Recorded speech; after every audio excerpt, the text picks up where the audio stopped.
found me after 4 years of NC and demanded I reconcile after she starved me of food.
God, thank you for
एक काज করছে ভাই। Time लगेगा भाई जान क्या लगेगा ये मॉब से यार है ना हाँ? नहीं मारा मारी से यार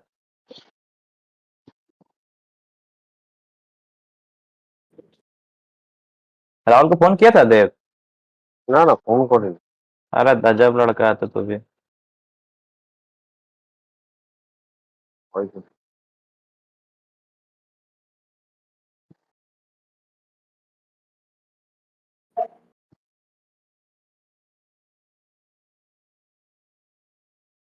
देखिए फोन को दे दो।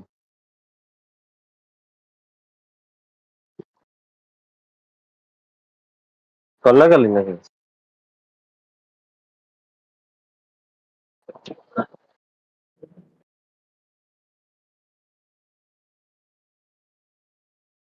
कहाँ है भाई? अरे तो क्या बोलूं? बस बस 2 मिनट रुक ची बोल रहा। लॉग इन करा, सब पार्टी बनाएंगे, जे जे करेगा।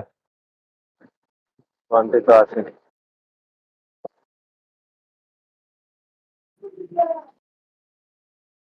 और हम ही लोग स्टार्ट करेंगे, चल चल चल, ये करेगा। चीजें डाल रहे हैं। कौन कौन है?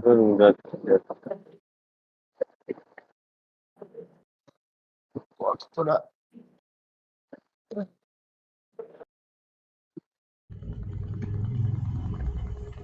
क्या वो स्विंगम क्यों नहीं करता आप?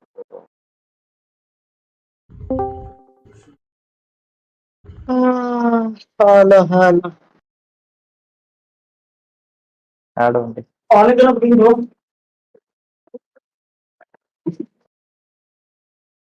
मंडी कंफर्म।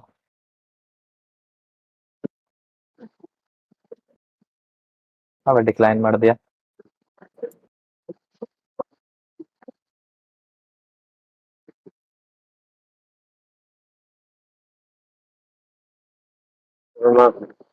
আরে কোথায় মনটা গেল?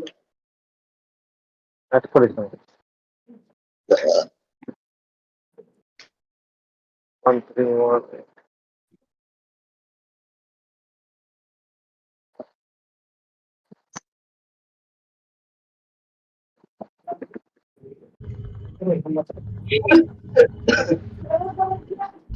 ड्यूक किधर है? ड्यूक थोड़ा टाइम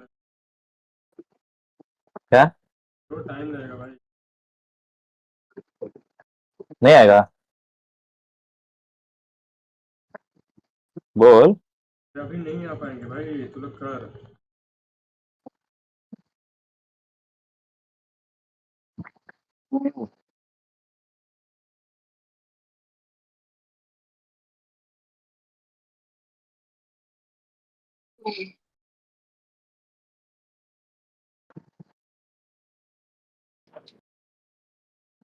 बिठाया है क्या तू इस पे?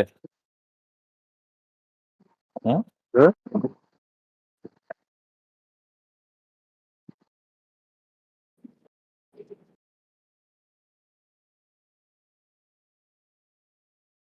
सोमो पे नहीं करेगा।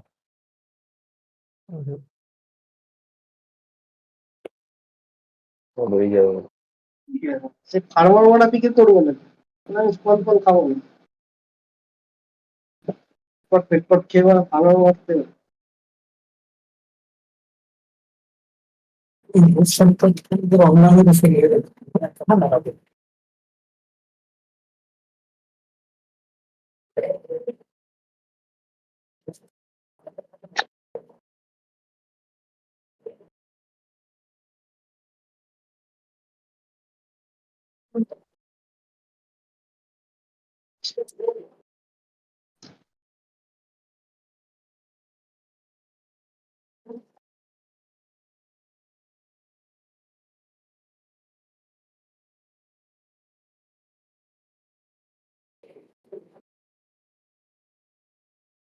क्या करेगा तो?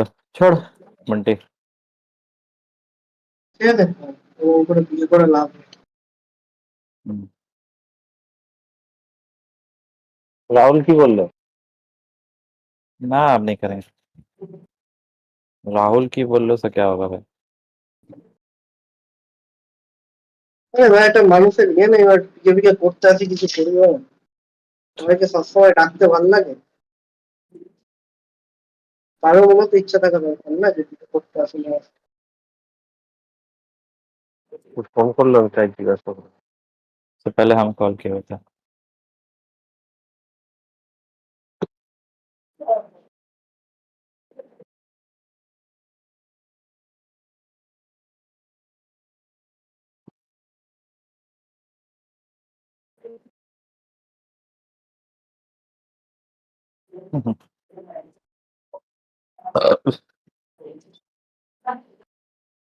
প্ল্যান থেকে ঘুরিয়ে নিয়েছিলেন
অনেকটা হয়ে গেছে না?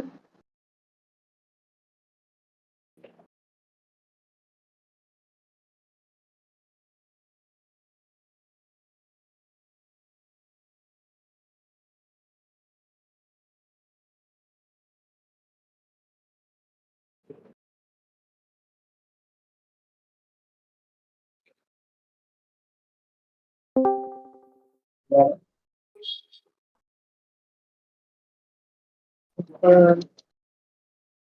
বললাম মানে পাঠাই গেল ফ্যাব্রিক এই বলছি একদিন করে ফ্যাব্রিক 8 বেচছে। এক পুড়িয়ে দেবো কোথা দেখছি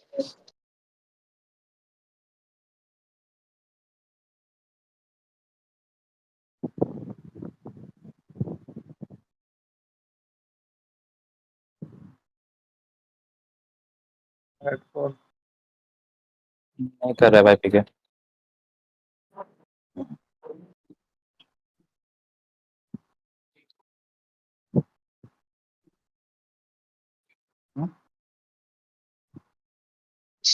কটা হয়ে গেল মিনিমাম কাছাকাছি পাঁচ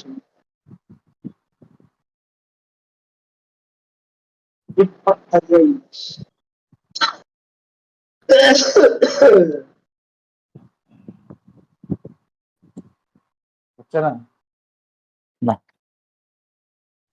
हम बस হুম, ও তো রাত এসে গেছে। गरम এটা বেরোবে 7টার সময় এসে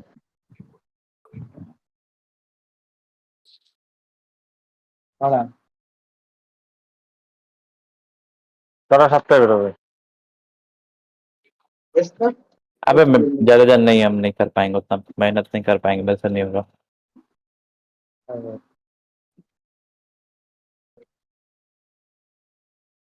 এটা এই যে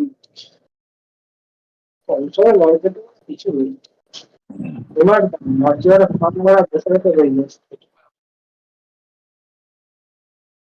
আমি আর দুই বছর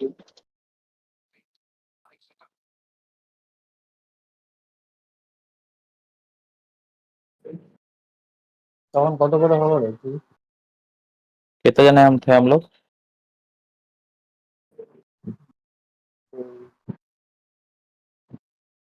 14টো আমার একটা ওর দুটো 5 জন ঢাল है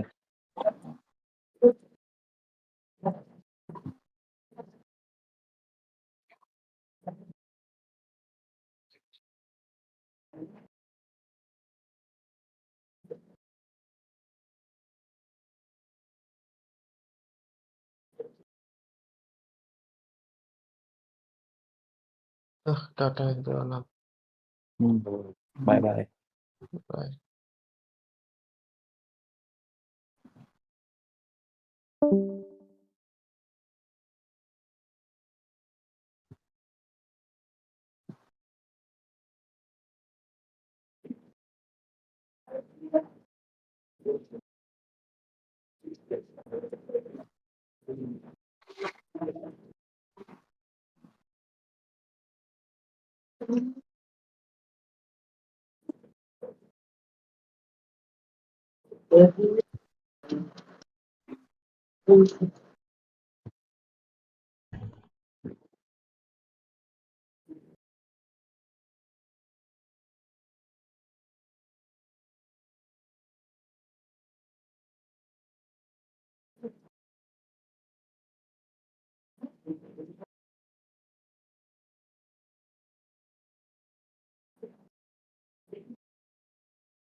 Sì, ora famo questo.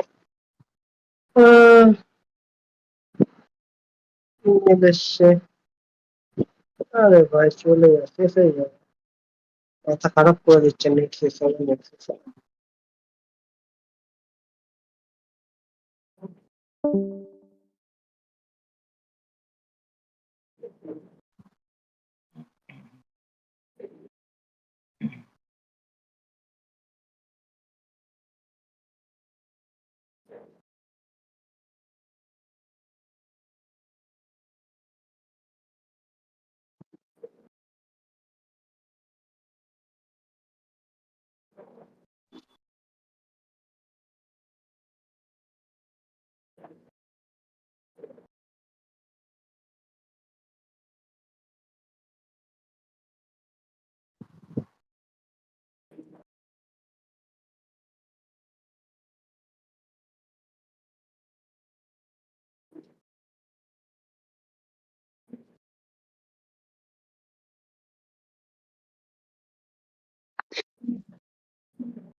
साधन ये है यार, नहीं निकल पाएंगे।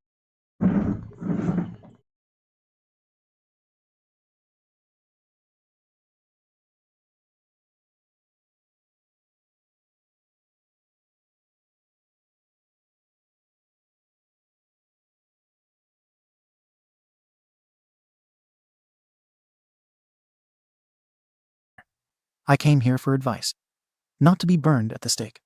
Since posting here, things have spiraled in ways I never thought possible. If Reddit was cruel, real life has been nuclear. It's like people were waiting to watch me drown. I'm being cut out left and right. Everyone just threw me away like I meant nothing to them. The boy is still gone. The silence from him is like a constant scream in my ears. He's completely disappeared, buried in the arms of a man who knows how to keep grudges alive forever. Police won't help. I asked for a wellness check, and he apparently told the officer he didn't want contact. The officer told me his mother that my child wanted nothing to do with me. Imagine hearing that after 16 years of giving your life to someone who now sees you as a monster. I tried legal action. The response I got: they're filing for full custody, claiming emotional abuse. Laughable. One sentence spoken in the ugliest moment of my life, and suddenly I'm abusive. No one talks about the psychological starvation I endured for years.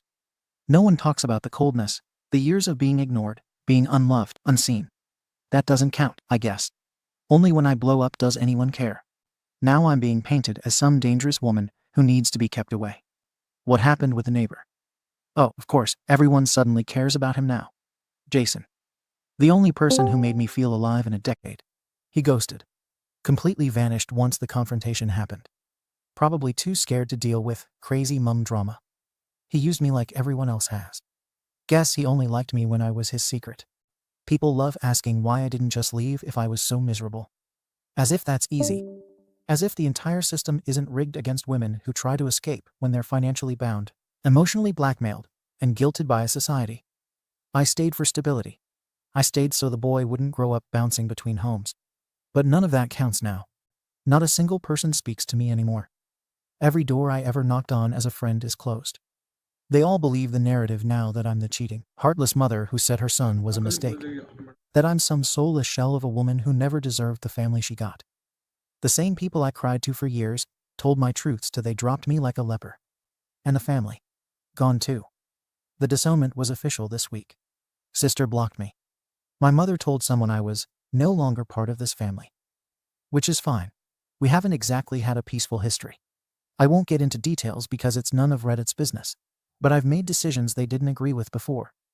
But now they're acting like this is some confirmation of every horrible thing they've ever whispered about me. Like they've been waiting to cut me off. I am utterly alone. And through all of this, not a word from the boy. Not even a F you. He doesn't get it. He's been manipulated. Turned against me by a man who wouldn't show him one iota of affection until he had a way to punish me with it. I've begged for a conversation. Just a minute. One call. One meeting. Nothing. He's locked in the lies now. I can't reach him. And nobody's trying to help me reach him. They all want me to disappear. Even here, all I get is venom and death threats, and people gleefully ripping me apart like they've never said a bad word in anger. I never wanted any of this. I just wanted to feel like a woman again. Not just someone's wife or some. मेरा नाम बालकृष्ण मंडल है। मैं battle for blindness का director हूँ। मैं खुद blind हूँ। मुझसे ज़्यादा इन ब्लाइंड बेटियों का दुख। Someone's mother. And yes, I failed. But does that mean I deserve to lose everything? Does one affair mean I never loved my child? Because that's not true. Even if the pregnancy wasn't what I wanted back then, I did what I could. I stayed. I gave up my 20s, my freedom, and myself. For this, now there's nothing left of me. All I want is to see his face again. To hear his voice. I want to tell him it wasn't about him. That I lashed out, and I was hurting, and I said something ugly. But that doesn't mean it was true. That he wasn't a mistake. That my life has meaning because of him, even if I lost myself along the way. But none of that matters now, does it? Not to him. Not to anyone. So if anyone actually has advice, real advice on how to fix this, I'm listening. I've heard every insult, every curse, every label. You've all made yourselves clear. But I'm still a mother, and I want my son back. I don't care if it's hard. I don't care if it takes years. I just need to know how to start. Comments. Comment 1. Look, you've clearly done damage here, deep, lasting damage, but if you genuinely want to rebuild, you need to start with patience and zero expectations. Your son is hurting. You hurt him in a way that hit at the core of his existence. No one just gets over that. Stop chasing, stop forcing. Start writing letters. No guilt trips, no excuses. Just honesty, remorse, and love. Then wait. This isn't about what you need anymore, it's about whether he can or wants to reconnect. That's up to him now. Comment 2. You nuked your family, then stood in the ash expecting applause for lighting the match. You want your son to see your love, but all he's seen is betrayal, resentment, and you turning him into a pawn in your victim fantasy. You don't get to decide when he's ready. Let go. Leave the door open, but stop acting like your pain is the center of this. He's not your emotional crutch. Move on. Rebuild yourself quietly, and maybe he'll come back on his own. Comment 3. You're not entitled to forgiveness just because you now feel lonely. You're not entitled to your son's love because you carried him. You spat out words that can't be taken back, then doubled down with blame and excuses. He needs time. You need therapy and silence. Stop stalking. Stop filing legal bullshit. Let the kid breathe. Let him choose if he wants you back one day. That choice is his, not yours. Respect it or lose him forever. Second story. My entitled dad abused me, showed favoritism, and finally kicked me out, thinking I was Mum's affair baby. Mum promised to find us a new place, but went back to Dad's home, planned a cruise trip, and demanded I pay for the trip and mend things with my dad. Then reported my girlfriend to the cops for housing me. Then claimed I stole their car, so I contacted a lawyer and emancipated. I 17M and my mum 40M have had a rocky relationship for the past 4 months because of her relationship with my dad. My dad has never liked me or bonded with me due to him thinking I am an affair baby, even though I'm not. My dad has belittled and controlled me my entire life, and while my mom doesn't agree with it, she doesn't do anything to prevent it. To give you an idea, my family purposefully had their Christmas celebration while I wasn't home. I'm guessing so it wasn't obvious that they didn't get me anything.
Meanwhile, they had gotten my brother $15M and sister $7F hundreds of dollars worth of gifts.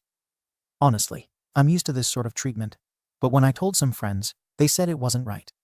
Since I started dating my 18F girlfriend 5 months ago, my dad has upped the antics, telling me my girlfriend will cheat on me soon, preventing me from seeing her, basically trying to use her as another thing he can control me with. After a bad fight a week ago, my dad personally threatened my girlfriend, and he then took my phone and car and kicked me out of the house. During the fight, he threatened to call the police on me, threatened to fight me, and was chasing me around the house. I ran down the road, and my mom and sister got in a car, and we spent the night at a hotel. The next day, though, my mom went back because I guess she didn't have anywhere else to stay. Since then, I have been staying with my girlfriend and her family, who have been extremely kind and supportive. My mom told me she was going to leave my dad and buy a house within the next couple of weeks. This has been a common conversation for years of her saying, she'll leave my dad and never so. So I don't know how much weight it holds. Now, more recently. Yesterday my mom told me she booked our family a week-long cruise. All of us together, including my dad. After some back and forth with my mom of me saying I didn't want to spend a week with my dad, let alone on a cruise ship, she told me if I didn't go, I owed her $2,000, the cost of my ticket. I told my mom I never wanted to speak to her again, and that even if she buys a house, I won't be moving back in with her. I don't even know where they are planning on going or when it is. But on the other hand, maybe it could be fun. I have a bad relationship with my dad and brother, and from the looks of it, my mom and I are heading down that path. But I do have a great relationship with my little sister. I know I'm young, so maybe I'm just not seeing the bigger picture. Am I the jerk for not wanting to pay $2,000 for a cruise I didn't even want to go on in the first place? Edit. I have a job and can afford the $2,000, but it would be almost all of my savings for those wondering. I see a lot of people telling me to do a DNA test and are confused why there hasn't been one done already. I am sure I am his kid. I hate to say it, but I look exactly like him. I don't know if a DNA test or paternity test had been done already when I was younger. Even if I were to get one done and throw the results in his face, I doubt it would change anything. He would probably deny it. I really think the only reason he has accused me is to further isolate me from my family. I also don't have the means to buy one right now. I am trying to save everything I can to buy my own car. In the future, when I am more stable, I may try and do one just for peace of mind. I know this may not make sense to most of you, but my dad is extremely stubborn. Update. A lot has happened. First off, I know this sounds fake, but I really need help trying to navigate my situation with my mom. The people around me are trying their best, but I'm still at a loss, and the Reddit community has been extremely helpful so far. So after reading all of the comments, I decided not to go on the cruise and not to pay my mom any money. I'm currently trying to move all my money into an account my girlfriend is opening up for me. Earlier yesterday morning, I had asked my mom if I could have the day off from school since my girlfriend was going on a trip, and I wouldn't see her for a few days. She agreed, nothing out of the ordinary, and said she would let my dad know. To clarify, this is my second absence total. After about an hour of being out of school, my dad texted me a threatening message. When I talked to my mom about it, she told me she never gave me permission to skip school. I do have the text messages to prove she did. Around 30 minutes later, the cops showed up at my girlfriend's house because my dad had reported me for truancy. Obviously, this is not true. I talked to the cops while my girlfriend stayed inside since I didn't want to get her involved. It was nerve-wracking as hell. He pretty much said I was fine and that I had done nothing wrong.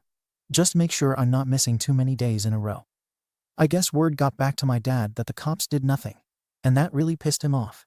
So he reported me for stealing his car. I found this out from my mom and immediately called the police station, letting them know I was returning it and had no intention of stealing it since my dad had previously given me permission to use it. The cop I spoke with just told me to return it and take video and picture evidence of it there. I'm angry, and I'm totally done with my parents. They have threatened cops on me numerous times before, but actually calling them. Yeah, no. Oh, and get this, my mom is still trying to convince me to go on this cruise. Apparently, it's now just a 3-day one. Obviously, I'm not going. My issue right now is my mom is threatening to call the police on me to bring me back home. I've been staying with my girlfriend and her family, and I feel incredibly loved and supported. I don't want to leave them. I've been extremely stressed and anxious about the thought of having to go back home. My dad doesn't even want me there, but my mom is threatening to report me as a runaway in order to bring me home. I am still 17, and legally I'm not allowed to move out against my parents' wishes. I contacted a lawyer last night to discuss possibly being emancipated. The lawyer messaged back today, saying that he thinks I have a case and is willing to work with me. My mom told me by the end of this week, she will have a new place for us to move into. I feel like it's a blatant lie since she is going on a cruise at that time. Since I don't have a car anymore, my girlfriend and my girlfriend's mom have offered to take me to school and work. I would also like to mention that since I've been living with my girlfriend, my family hasn't supported me in any way. Another issue I'm having is I have not responded to any messages my mom has sent. I forgot to include that after they reported the car, they also shut off my phone. I ordered a new one that should be coming in a few days, thankfully. My girlfriend is on her trip right now, and my mom has been spamming her phone with messages trying to reach me. The same with my girlfriend's mom. I have no intention of talking to her. She has blamed every problem on my dad and has refused to hold herself accountable for anything. I am tired and confused and don't know what the next steps I should take are. Comments. Commenter. Paternity tests are cheap. You should have done one already if that's the core issue. Your story sounds extreme, especially being treated so differently from your siblings. If it's all true, counseling would help. Unless your dad is physically abusive, refusing a free cruise seems like an overreaction. Teen-parent conflict is normal, but some of what you described definitely isn't. OP. After they called the cops on me, I definitely did not want to go on a cruise with them. I know there is a lot of freedom and many things to do on the cruise, but my mom made it clear she wanted us all to interact as a family. There was also a 10-hour drive to the port, which means I would have been stuck in a car with my dad for 10 hours. If it had been my family minus my dad and cops weren't called, I likely would have gone. As for the paternity test, I don't know how to stress that my dad will not care. He will probably just get angry. I'm trying to prove him wrong. Commenter. Understandable, but it depends on perspective. If everything you said is 100% accurate, then avoiding the cruise makes sense, especially if there's a real risk of violence. But not liking a parent isn't enough reason at your age. What stands out is your refusal to do a paternity test. That issue won't go away, and pushing for emancipation without confirming paternity might look questionable. It's not about making your dad care, it's about clarity. Also, cops being called to manipulate you is concerning. If it was for a real, even exaggerated reason, that's different. OP. If my lawyer advises it, I will get a paternity test. Yes, right now it's not the top of my priority. I don't even really know how to go about it without my dad's consent. There was a domestic incident between my mom and dad when my dad kicked me out of the house. During that, he also proceeded to ask me if I wanted to fight and chased me until I ran down the road. He is verbally violent, and I would not put it past him to become physically violent too. I get it, just one perspective. Like my mom has just been telling people, I'm just throwing everything away to live with my girlfriend, and that my girlfriend is the cause of everything. I guess you have to take a grain of salt with everything. Third story. My friend's entitled stepmom demanded I abandon my daughter and marry her son because they don't want a half-breed in their family. then tried to get my daughter deported, not knowing I own a law firm, so I sued them. And they now demanded I drop my lawsuit, give up my daughter for adoption as least compromise, so she will allow me to work. But all finances will be in her son's control, as he is the man of the house. I lost it. I F30 am a single mum to a mixed-race 3-year-old daughter. I'm white, but my daughter's father is a New Zealand Maori, the indigenous people of New Zealand. I have a close friend from college who I will call Kate, who really is a cool and genuinely nice person. But her stepmom, Pam, and stepbrother, Kyle, are toxic, entitled people. Pam is unemployed. She used to work at an Amazon warehouse, but is now living on disability. Kate's dad, who I will call Kenny, works as a truck driver, and Kyle is also unemployed. As far as I understand, he's never been able to hold a job for long. Also, while Kate and her family are originally from West Virginia, they moved to Pennsylvania some time ago. In July last year, I held an engagement party for my friend Kate and her fiancé, Jack, at my family's vacation home in the Catskills, as they were supposed to get married in December last year. Up until then, I didn't really talk to Kate's stepmom or stepbrother. I don't know them, but apparently, they've been following me, my family, and my friends on Instagram and Facebook. According to Kate, Pam is apparently envious of the photos and stories me and our friends post of us traveling, going out to restaurants, photos of us at parties or networking events, going on family boating trips, etc. For this reason, Pam was demanding that she and her son be invited to the engagement party so she could socialize with our friends, my family, as well as colleagues from the museum and university, as Pam and Kyle had no social life or friends of their own. Kate and I relented and allowed them to come, as we didn't want them hassling Kate about this later on. Also, a little more background about Kyle. Kate did also go on to talk about how Pam pretty much coddled Kyle, that he was homeschooled sometime during grade school, as Pam didn't like the fact the school disciplined him for bullying and other antisocial behavior, that Pam got mad at the school when they raised concerns that Kyle may have mental health issues and narcissist beliefs, that he was never told off by Pam, but rather enabled by her, and Pam wouldn't let Kenny discipline Kyle for anything he did. But apparently Pam could discipline Kate for the most minor infractions.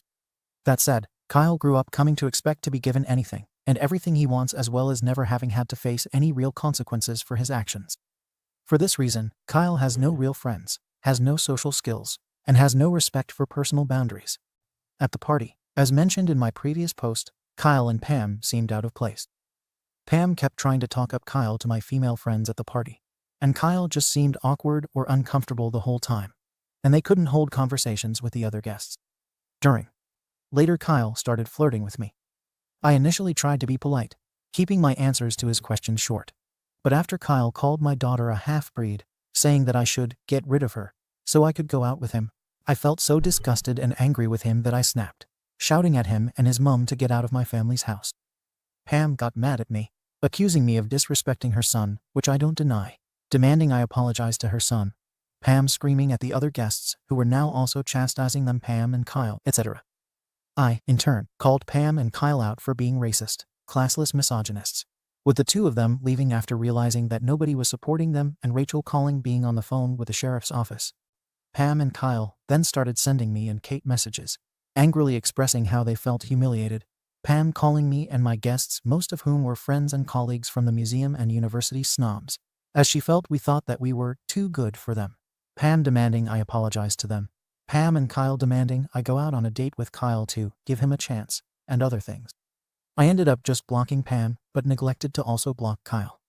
Fast forward to late March. ICE came over to our family's home in the Upper East Side, since apparently Pam and Kyle reported my daughter as an illegal immigrant, despite my daughter being a U.S. citizen, born in Boston, and me being her mother. I then called my grandpa's law firm, which sent over a couple of lawyers. The lawyers dealt with the ICE agents, while I showed documents, etc. Anyway, Kate told me that Pam and Kyle tried to get my daughter deported because they didn't want a non-white person in their family. Pam wanted me to get with her son, and they hoped that this would somehow make me willing to go out with Kyle. Instead, my family and I decided we were going to take them to court. Our lawyers reported Pam and Kyle to the Inspector General's office for their fraudulent report. Note, from what I understood, by filing a fraudulent report to ICE, Pam and Kyle did what would be a federal offense under 18 Sec. 1001, but as to whether DHS pursues them is up to them. If DHS investigates Pam and Kyle, that would be separate from our family's case against them. Kate and her fiancé, Jack, did initially plan to go NC with Pam and Kyle. But that proved to be impossible as Kate and her dad are trying to mend their relationship. Kenny was away from home a lot due to being on the road. And even when he was at home, he didn't want to get involved with what he called family drama and just told Kate to do whatever Pam demanded of her in order to keep the peace in their family. This did cause a long strain in her relationship with her dad. But he's now genuinely trying to mend his relationship with Kate and trying to set boundaries with Pam. But that said, it would be nearly impossible for Kate to go NC with Pam or Kyle without also going NC with her father. I understood Kate's situation and accepted her decision to only remain low contact with Pam and Kyle, as Kate also promised to not only not mention anything about me to Pam or Kyle, but also keep me informed on anything they may be doing. A few days after ICE's visit, Kyle contacted me again, this time from a different number, angry that my daughter wasn't deported, demanding I put her up for adoption or give her to her birth father, my ex, reiterating that they don't want a mixed kid in their family, and that he wanted my daughter out of the picture before we could get together. Feeling too tired to deal with it, I just told Kyle that any communication between us and him or his mother would need to be done via our lawyers going forward before hanging up on him. From different numbers, Pam and Kyle then tried calling me multiple times again, leaving voice messages that frankly sound unhinged and incoherent, but boiled down to them demanding I talk to them. Pam saying I'm not being a good daughter-in-law, and other words to that effect. Kate then contacted me, warning me that Pam and Kyle are freaking out. Pam ranting that she can't afford to be taken to court again as she's living on welfare, Kyle being unemployed, Kyle being obsessed with me, and Pam wanting to give her son the perfect wife who would take care of them. Additionally, Kenny is frustrated and angry with Pam and Kyle's shenanigans, with Kenny telling them to just drop it and to leave me alone, but they're not listening to him. Our lawyers have been in contact with Pam's lawyer, Rob, who is also Pam's older brother, with Rob wanting to negotiate a settlement before things go to court. Because of this, our lawyers organized a meeting at my grandpa's LIC office. At the meeting, I, my dad, and the two lawyers assigned to me met with Rob, Pam, and Kyle. To his credit, Rob was courteous and professional, and does seem like a genuinely reasonable person. However, as our lawyers started discussing the settlement, Pam interjected, demanding that I drop the lawsuit, saying things along the lines of, "You're going to be my son's wife, so you better start acting like it," saying that I should be grateful that her son is into me as not many guys are going for single mums like you. Keep in mind Pam herself was a single mum before she married Kate's dad, saying her son and I will give her a grandchild who, as she says, looks like us, and your immigrant daughter Pam referring to my daughter is not like us. With Pam then turning to my dad and saying, "Our family should be one, and we are like you." Rob sat there uncomfortably, clearly embarrassed and ashamed of her sister's behavior as he tried to get Pam to shut up. My dad then told them that we are nothing alike. We do not share their views. We do not share the same values. My daughter is my dad's granddaughter, and we have nothing in common with them. My lawyer then reminded them that the point of this meeting was to discuss a settlement, and that they're not exactly in any position to make demands.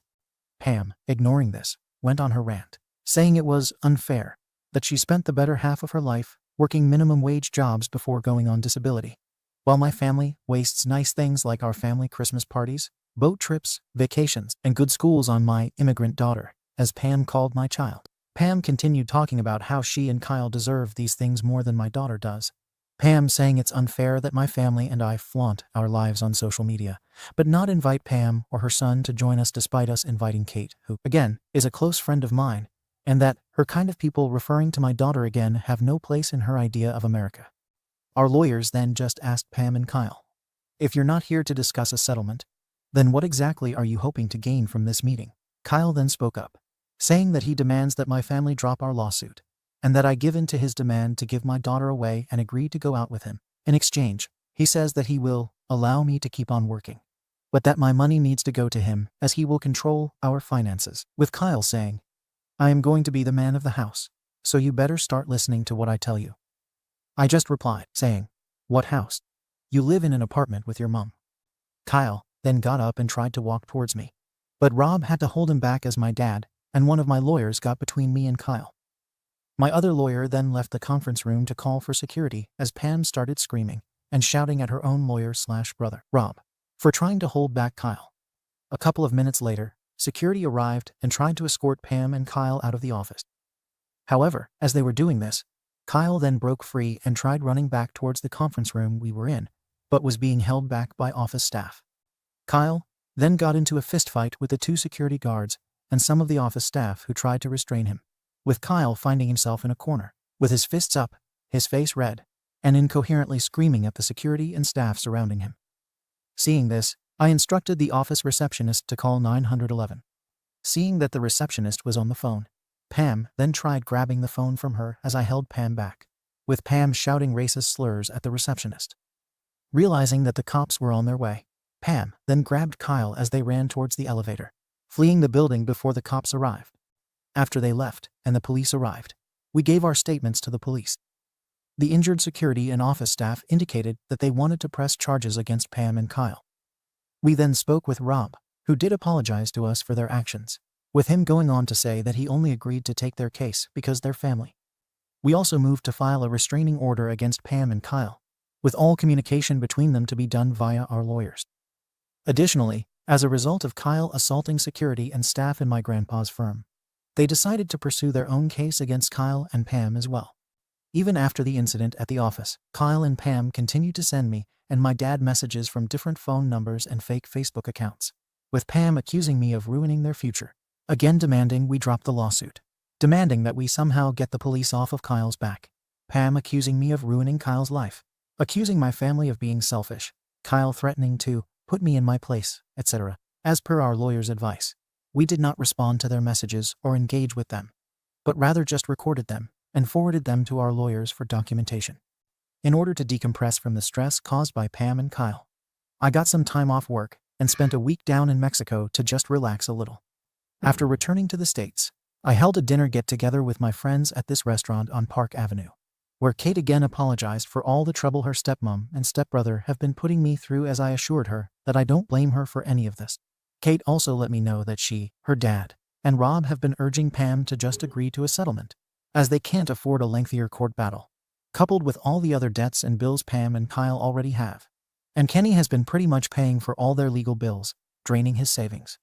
Last week, my lawyers met with Pam and Kyle's lawyer, Rob, again, who informed us that Pam and her husband Kate's dad, Kenny, decided to just pay a settlement in order to end this case. Evidently, in addition to my case against Pam and Kyle, they're still dealing with the still separate lawsuit from my grandpa's firm. Kyle has decided to go into hiding as he knows we reported him to the police for what he did in the office. Pam and Kyle have other debts they haven't been paying, and Pam is now even more miserable than before. Because of this, Kenny decided he'd use the remainder of his savings to pay me a settlement, as they need to use whatever other loans and remaining family savings. They still have to pay their other debts and Pam's other legal bills. Kate has also repeatedly refused to help her stepmom or stepbrother, as she and her fiancé, Jack, have their own life, their own bills to pay, and are saving not only for their wedding later this year, but also to move to Chicago by sometime next year. Also, just a side note, Kate and Jack were supposed to get married last December, but due to Jack's injury and their subsequent medical bills, it was postponed until September this year. Update. This is just a mini update from my story to share with you some new information as well as answer questions. Firstly, for those who feel that my story is fake, I don't blame you. I mean, my life turning into some kind of Jerry Springer episode is pretty far-fetched as is, and Pam and Kyle randomly choosing to start harassing me was not really something anyone could reasonably expect. Secondly, regarding Pam and Kyle's behavior, it is my understanding that, according to Kate and her dad, Pam has been diagnosed with schizophrenia before, but has not really sought any treatment, and, as mentioned in my previous post, Kyle, during his childhood, was removed from school and did exhibit antisocial behavior. But he hasn't been formally diagnosed with anything either, as his mom wouldn't allow him to be assessed. We have obtained an order of protection against Pam and Kyle. And as for who's paying the settlement, well, basically it's going to be Kenny, Kate's dad and Pam's husband, who is going to be effectively paying it for Pam and Kyle, as he is the only one with an income. Okay, I mean Kate and her fiancé, Jack, do have their own careers and their own income, but they are not financially supporting Pam or Kyle in any way. With Kate and Jack planning to move to the West Coast, sometime by December this year or January next year, Kate has also shed some light on Pam and Kyle's possible motivations. Growing up, Kate and her dad have noticed that Pam has had this fascination with being rich. Kate recalls Pam telling Kyle to marry someone who is rich, and over the years, Pam has developed this idea that she deserves more in life. I do come from an upper-class family. Yes, my mom is a lawyer, although she doesn't work for my grandpa's law firm. And my dad works for an asset management firm. However, our home in Manhattan, which we live in, the vacation homes, the boat, etc., all mostly belong to my grandpa and the rest of my father's family. I do have my own career and my own income. But as I live with my parents, who still pay for most of the bills, I don't really have any major expenditures. That said, if I ever left home and tried to live by myself, yeah, I very likely will struggle on my income alone. So I personally am not rich, as I don't really own anything. And I wouldn't really inherit anything until Grandpa finally keels over. Because of this, I do think that the reason Kyle and Pam have come after me is because they likely believe that if I and Kyle were to get together, my family would support Pam and Kyle, as well as give them the lifestyle they wanted. I should also note that Kenny did also come from a decently well-off farming family in South Carolina. But Kate's grandpa Kenny's dad cut Kenny out of the will because of Pam's behavior. From what Kate knows, it's because Pam tried stealing from Kenny's father, as well as forging his signature. And at the time Kenny defended Pam's actions. Lastly, yes, we do have a home security system in both our Manhattan abode and our vacation homes in the Catskills and Boston. Thank you for watching the video. If you are interested in listening to these kinds of stories, we've got more in store for you. Simply subscribe to our channel, hit the like button, and share it with your friends.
Hello and welcome to Lost Love Chronicles. Dear listeners, before we get started, drop a quick hi in the comments and let us know where you're tuning in from. Also, if you have any suggestions for us to make the channel better, please let us know. Now let's start with the story. My name is Ethan, and I'm 30 years old today. I sit here in an old wheelchair, the metal creaking slightly every time I shift my weight, in a small room at a disability support center in Ohio. It smells like disinfectant and distant sadness. Outside the window, it's raining a steady, rhythmic tapping on the glass, like fingers drumming a beat to the memories I've spent years trying to bury. But they never really go away. They live inside me, even now. And I suppose, for what it's worth, I'm ready to talk about them. I'm not a millionaire. I don't have tens of millions in some glimmering bank account. I don't live in a mansion with tall iron gates or drive cars that shine like polished jewels. I'm just a survivor.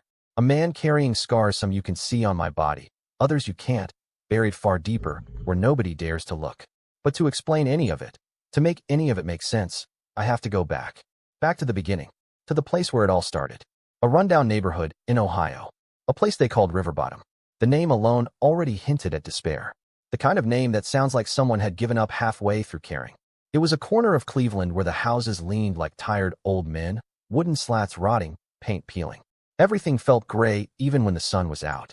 The air smelled like a blend of engine oil and garbage, something you just got used to if you lived there long enough. I did.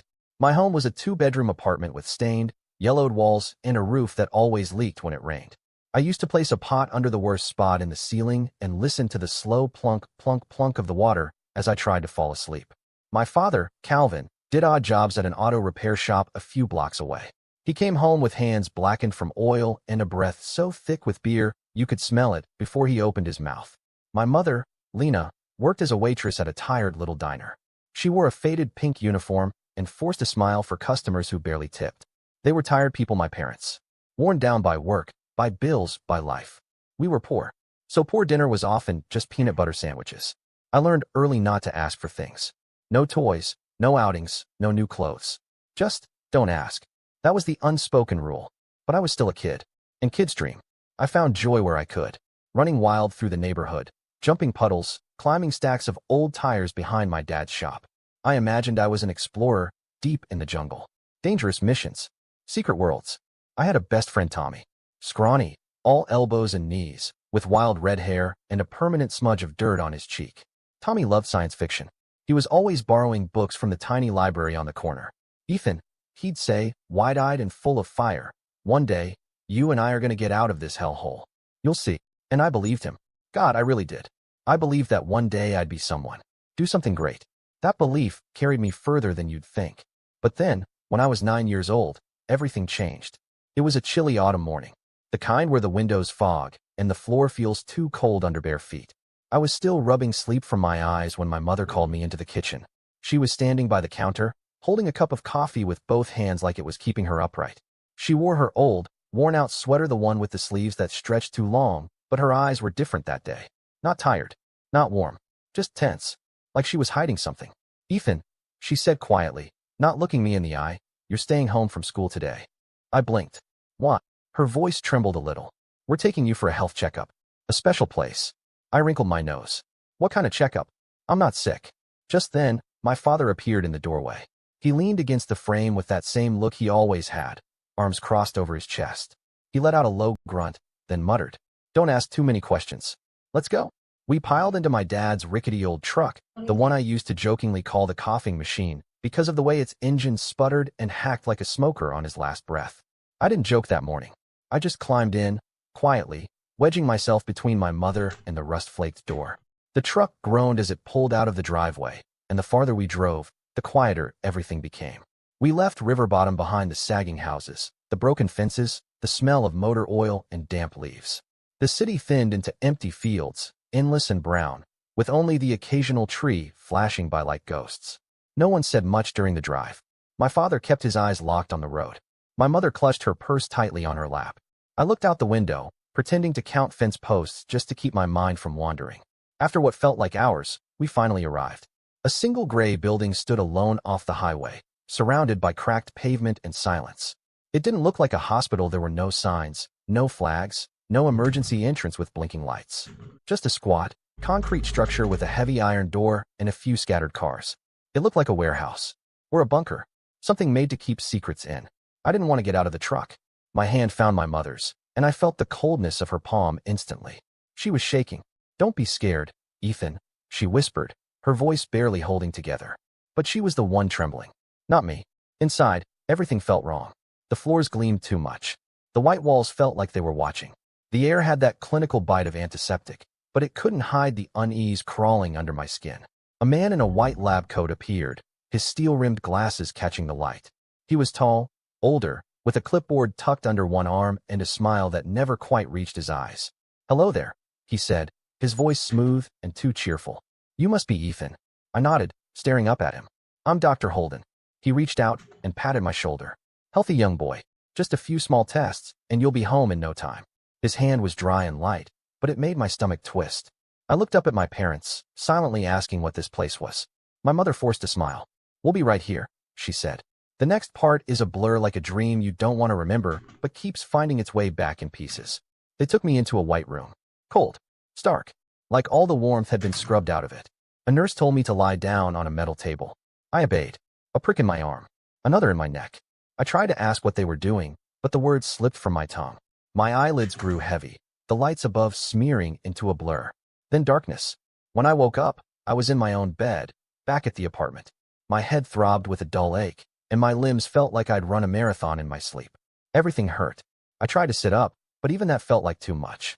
My mother sat beside me, stroking my hair gently. "You're fine," she whispered. But her eyes didn't meet mine. What did they do to me?" I asked, my voice dry and small. She didn't answer right away, just kept stroking my hair, over and over. "It was just a checkup," she said finally. "Don't worry." I wanted to believe her. I wanted so badly to believe that everything was okay. But something inside me had shifted. I felt different. Not just tired wrong. Like a part of me had been taken away. Weeks passed. Then came the pain, sharp, stabbing jolts in my legs like someone driving hot needles into the muscles. I told my mom. I told my dad. They said it was just growing pains. But it got worse. I started falling at first once or twice, then more often. I couldn't keep up with the other kids. My legs didn't listen to me the way they used to. One afternoon, I tried to climb the pile of tires behind the auto shop, the same one where I'd spent so many hours pretending to be an adventurer. I reached for the top, like always, but my legs gave out. I fell. Hard. My knees slammed into the dirt, my palms scraped raw. I couldn't get up. Tommy was with me. He panicked and ran for help. My dad showed up minutes later, silent and stiff. He scooped me up, cradling me in his arms like a sack of something broken. His jaw was clenched. "Why weren't you more careful?" he muttered. That was all he said. Not "Are you okay?" Not "We'll figure this out." I didn't cry from the pain. I cried from something worse. Helplessness.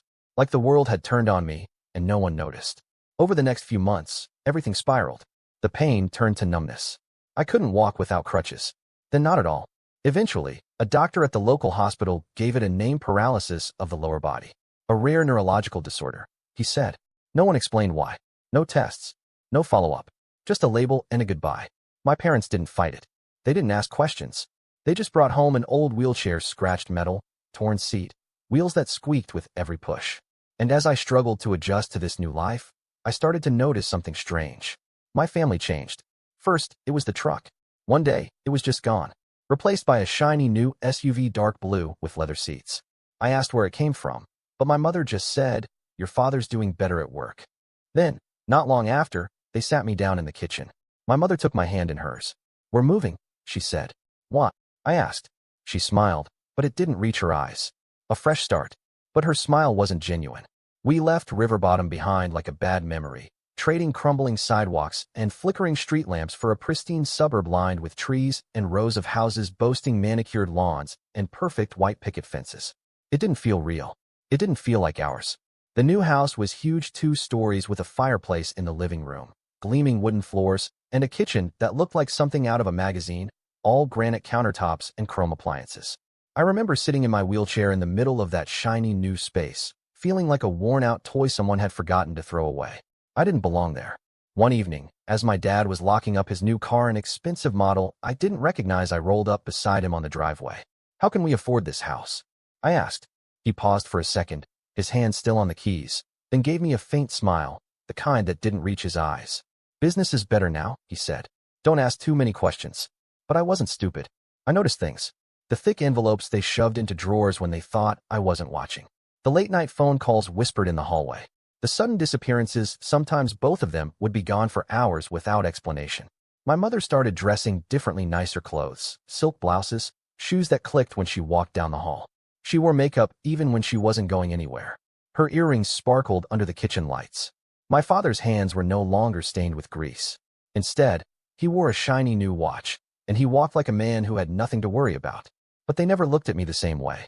There used to be warmth in their eyes when they looked at me, tired, sure, but still there. Now their glances felt hollow, like I was a debt they'd racked up and were trying to forget. They went through the motions, feeding me, clothing me, but the love, the laughter, the gentle touches, they were gone. I tried to adapt. I memorized every bump and curve of the house so I could navigate it smoothly in my wheelchair. I practiced turning corners in silence. I tried talking to the neighborhood kids, once tried wheeling up to them at the park, saying hi, but they just stared at me like I was something from a museum. One boy even asked, "Can you feel your legs?" Like it was the most fascinating thing in the world. I never went back after that. Tommy was gone. My only friend. He didn't move with us. He didn't even know where we went. And I never got to say goodbye. At school, it was worse. They called me names when they thought I couldn't hear. Wheels, creeper. One kid even called me broken. I kept my head down, rolled from class to class, and ate lunch alone. I started spending all my free time in the school library. Books became my refuge. In those pages, I wasn't Ethan in a chair, I was a knight with armor, an astronaut hurtling through space, a hero saving the day. In those stories, I could run again. At home, it was like I didn't exist. My parents stopped asking how school was. They stopped checking in on my reading or helping with my assignments. Dinners turned quiet. I sat alone at one end of the long dining table, while they sat together at the other, murmuring about business plans, vacations, and something they always called the future. One night, I overheard my mother whisper to my father after dinner, "Just a few more years, Calvin. Then everything will be fine." I didn't know what everything meant, but something in her voice made my stomach twist. Like a warning I couldn't quite understand. And I kept noticing things. Once, when I went looking for paper in my father's study to draw just something to pass the time, I found a thick stack of documents in his drawer. They were covered in complicated words I didn't fully understand. Clinical trial, consent form, compensation package. I didn't know what they meant, but they felt wrong, like a puzzle piece that didn't fit. I didn't bring it up. I didn't dare. Anytime I asked a question, even a small one, my father would get angry. "Don't meddle in adult business, Ethan," he snapped once, slamming his palm on the kitchen table so hard that a glass of water tipped over and shattered. I flinched at the sound. He didn't even look at me, he just walked away. Then, when I was 11, my mother got pregnant. At first, I was hopeful. I imagined having a little brother or sister to play with, someone to talk to laugh with. Maybe things would be different with a baby in the house. Maybe the family would come back together, and I wouldn't feel so alone anymore. When Ronald was born, everything changed. He was healthy, a perfect baby, bright blue eyes, chubby cheeks, always giggling. My parents doted on him like he was made of gold. They took pictures, laughed at every sound he made, kissed him constantly. And I became a shadow in my own home. They poured all their attention into Ronald. They bought Ronald expensive toys, robots that talked, train sets that lit up, entire castles made of plastic bricks. He had picture books stacked higher than he could reach, and stuffed animals that lined every shelf in his room like a crowd of adoring fans. They took him to the park, to the zoo, to birthday parties thrown by the neighbors' kids. And every time, they returned with bags of souvenirs and rolls of freshly developed film filled with his smiling face. Meanwhile, I sat in my room alone. My only companions were my creaky wheelchair and the worn-out books I had read so many times I knew them by heart. One afternoon, I mustered the courage to ask my mother, "Why don't you ever take me with you? I'd really like to go to the zoo too." She didn't even pause as she set Ronald's jacket on a hanger. Her eyes flicked toward me, cold and unblinking. "Ethan, you just complicate things." Those 6 words sliced through me like a blade. I nodded quietly, rolled myself back to my room, and didn't ask again. I started hearing other things, harsher things, whispers through thin walls and closed doors. Useless burden. A disaster from the past. At first, I tried to convince myself I'd misheard. But as time went on, they stopped whispering. They stopped pretending. My father would glance at me and sigh, like I was an unsolvable problem. My mother would avoid my eyes altogether. One night, long after the lights were off, I heard them in the living room. Their voices drifted under my door. "If it weren't for him, things would be so much easier," my father said. His voice was low, but filled with frustration. "We did what we had to, Calvin," my mother replied, sharp and flat. "No regrets." I lay there, eyes open, staring at the cracks in the ceiling while tears silently rolled down my cheeks. I didn't make a sound. I didn't move. I just let the words sit in my chest like stones. Why had I become this unwanted thing in my own home? I didn't know then that the worst was still ahead of me. That the secrets my parents kept the needles in that cold white room all those years ago would come back one day like a wave I couldn't stop. But back then, I was just a boy trying to survive the loneliness, never realizing I'd been sold long ago. By the time I turned 18, while other kids dreamed of college or road trips or wild parties, I had no dreams left to chase. That number meant nothing to me, just another tick on a lifeline I hadn't chosen. I sat in my room, watching from the window as the golden leaves of an Ohio autumn spiraled down. It was Thanksgiving. The air was sharp, almost metallic, and the sky hung low and gray. The house behind me buzzed with movement and laughter. But in my chest, all I felt was cold. A winter that had arrived too early, freezing over every last inch of hope I had left. By now, I was used to it. Used to the way Calvin and Lena, my parents, no longer pretended. Used to being the background noise of their perfect life. I was the mistake they didn't talk about. The one they locked in a room and walked away from. Ronald, now 7, was everything I wasn't. He had my father's eyes and my mother's smile. His legs ran without stumbling. His voice echoed with joy. My parents praised him constantly. Ronald's going to do great things, my father would say, grinning, placing a hand on his shoulder like some monarch bestowing a crown. And me? I was the past they buried under expensive carpets and granite countertops. But this Thanksgiving felt different. I knew it from the moment the morning light crept through the blinds. My mother was already in the kitchen, whirling around like a dancer on stage. She wore an elegant red dress, cinched at the waist, with her hair curled and lips painted in a deep, glossy shade. She looked like someone out of a movie, not the tired woman I used to know. The turkey was roasting. Pumpkin pie cooled on the windowsill. The air was thick with the scent of spices and sugar. My father moved briskly through the house, setting the table, polishing glasses, barking instructions like a man preparing for a royal banquet. He was on the phone talking to relatives, confirming arrivals, his voice charged with a strange energy. Ronald darted from room to room in a tiny black suit, a red bow tie wobbling at his neck, giggling as aunts and uncles came through the door. "Oh my goodness, look at you," one of them exclaimed, crouching down to hug him. "You're truly the pride of the family." I stayed in my room, trying to block out the sounds of laughter and clinking glasses drifting in from the rest of the house. I'd learned over the years how to retreat, how to shrink myself into silence, like a snail pulling into its shell whenever the world became too loud, too cold. But then there was a knock. A soft rap, too deliberate to ignore. "Ethan," my mother's voice called out, sweet and artificial like syrup masking something bitter underneath. "Come join us for the feast. It's a special day." I blinked. I couldn't remember the last time they'd asked me to join anything. Birthdays, holidays, even dinners had become rituals I observed alone. For a moment, I hesitated.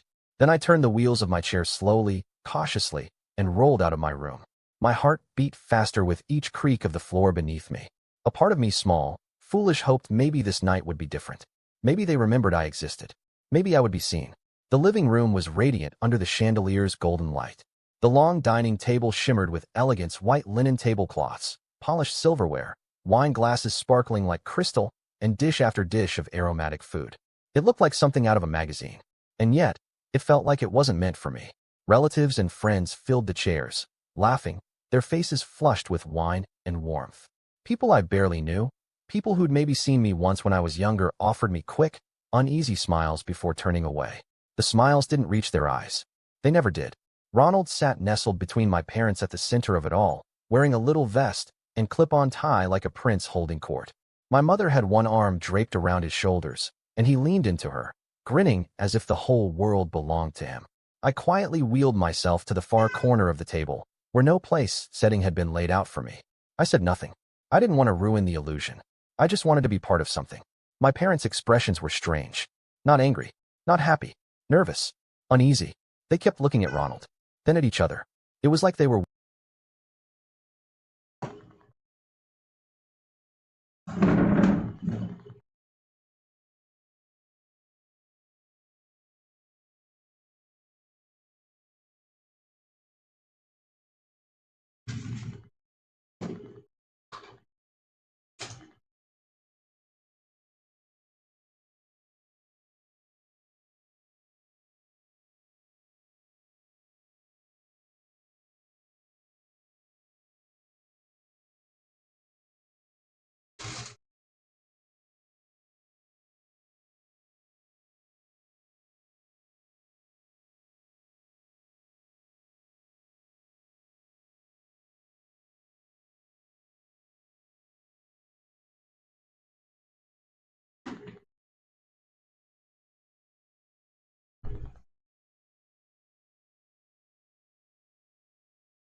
waiting for something.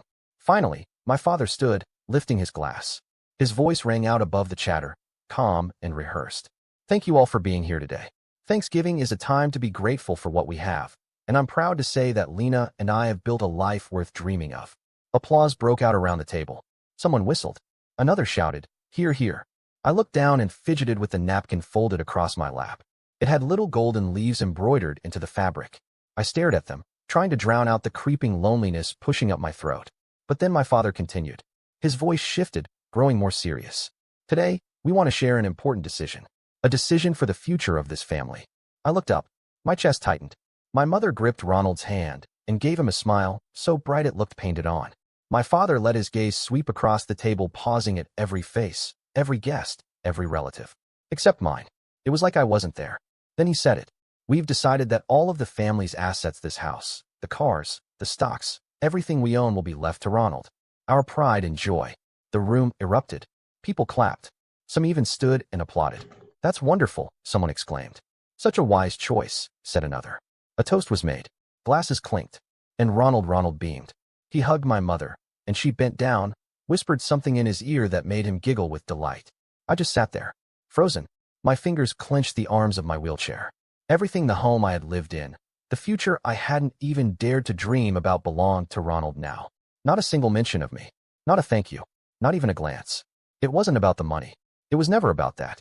It was about being acknowledged, being seen, being loved. I couldn't help myself. The words tumbled out, soft but sharp enough to slice through the noise. What about me? The room went quiet. Forks paused in midair. Heads turned. My mother's posture stiffened. Her hand froze on Ronald's shoulder. My father turned to face me. The warmth in his eyes was gone, replaced by something hard, cold. Then he laughed. But it wasn't a laugh of amusement. It was a blade disguised as laughter. What about you, Ethan? He said, each word dripping with scorn. What do you have to contribute? You've been a burden we've carried for 18 years. Too long. The words hit me like a hammer to the chest. The room spun around me. I could still hear my father's voice echoing in my ears like a curse. Whispers rippled down the table. I even caught a few quiet chuckles, soft, cruel little sounds like nails dragging across a wound. No one stood up for me. Not even my mother. She just looked down at her lap, pretending she hadn't heard me speak at all. Ashamed of me. Ashamed that I had dared to speak.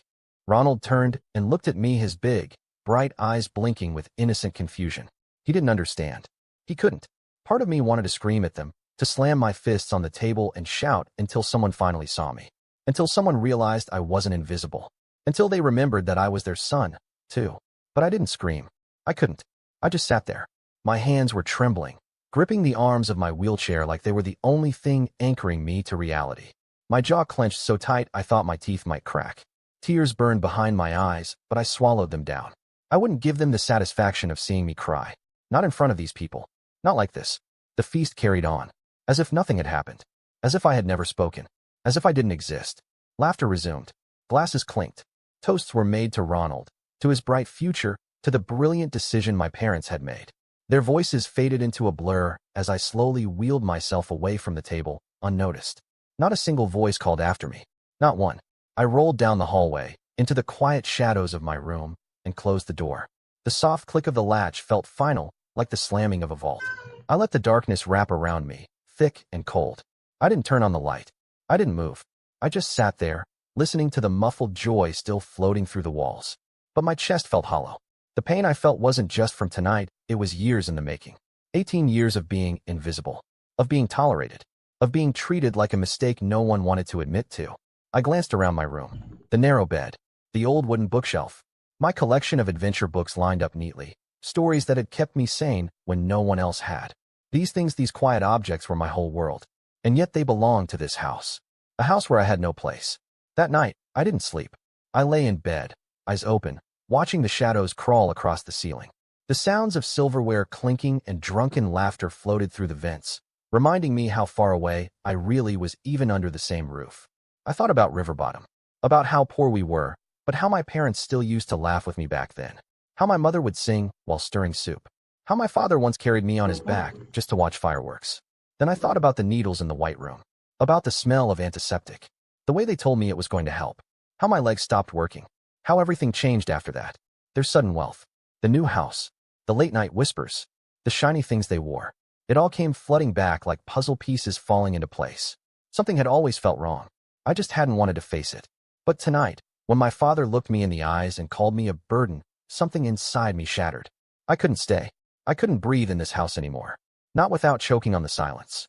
On the cold, I sat up slowly, turned on the small desk lamp.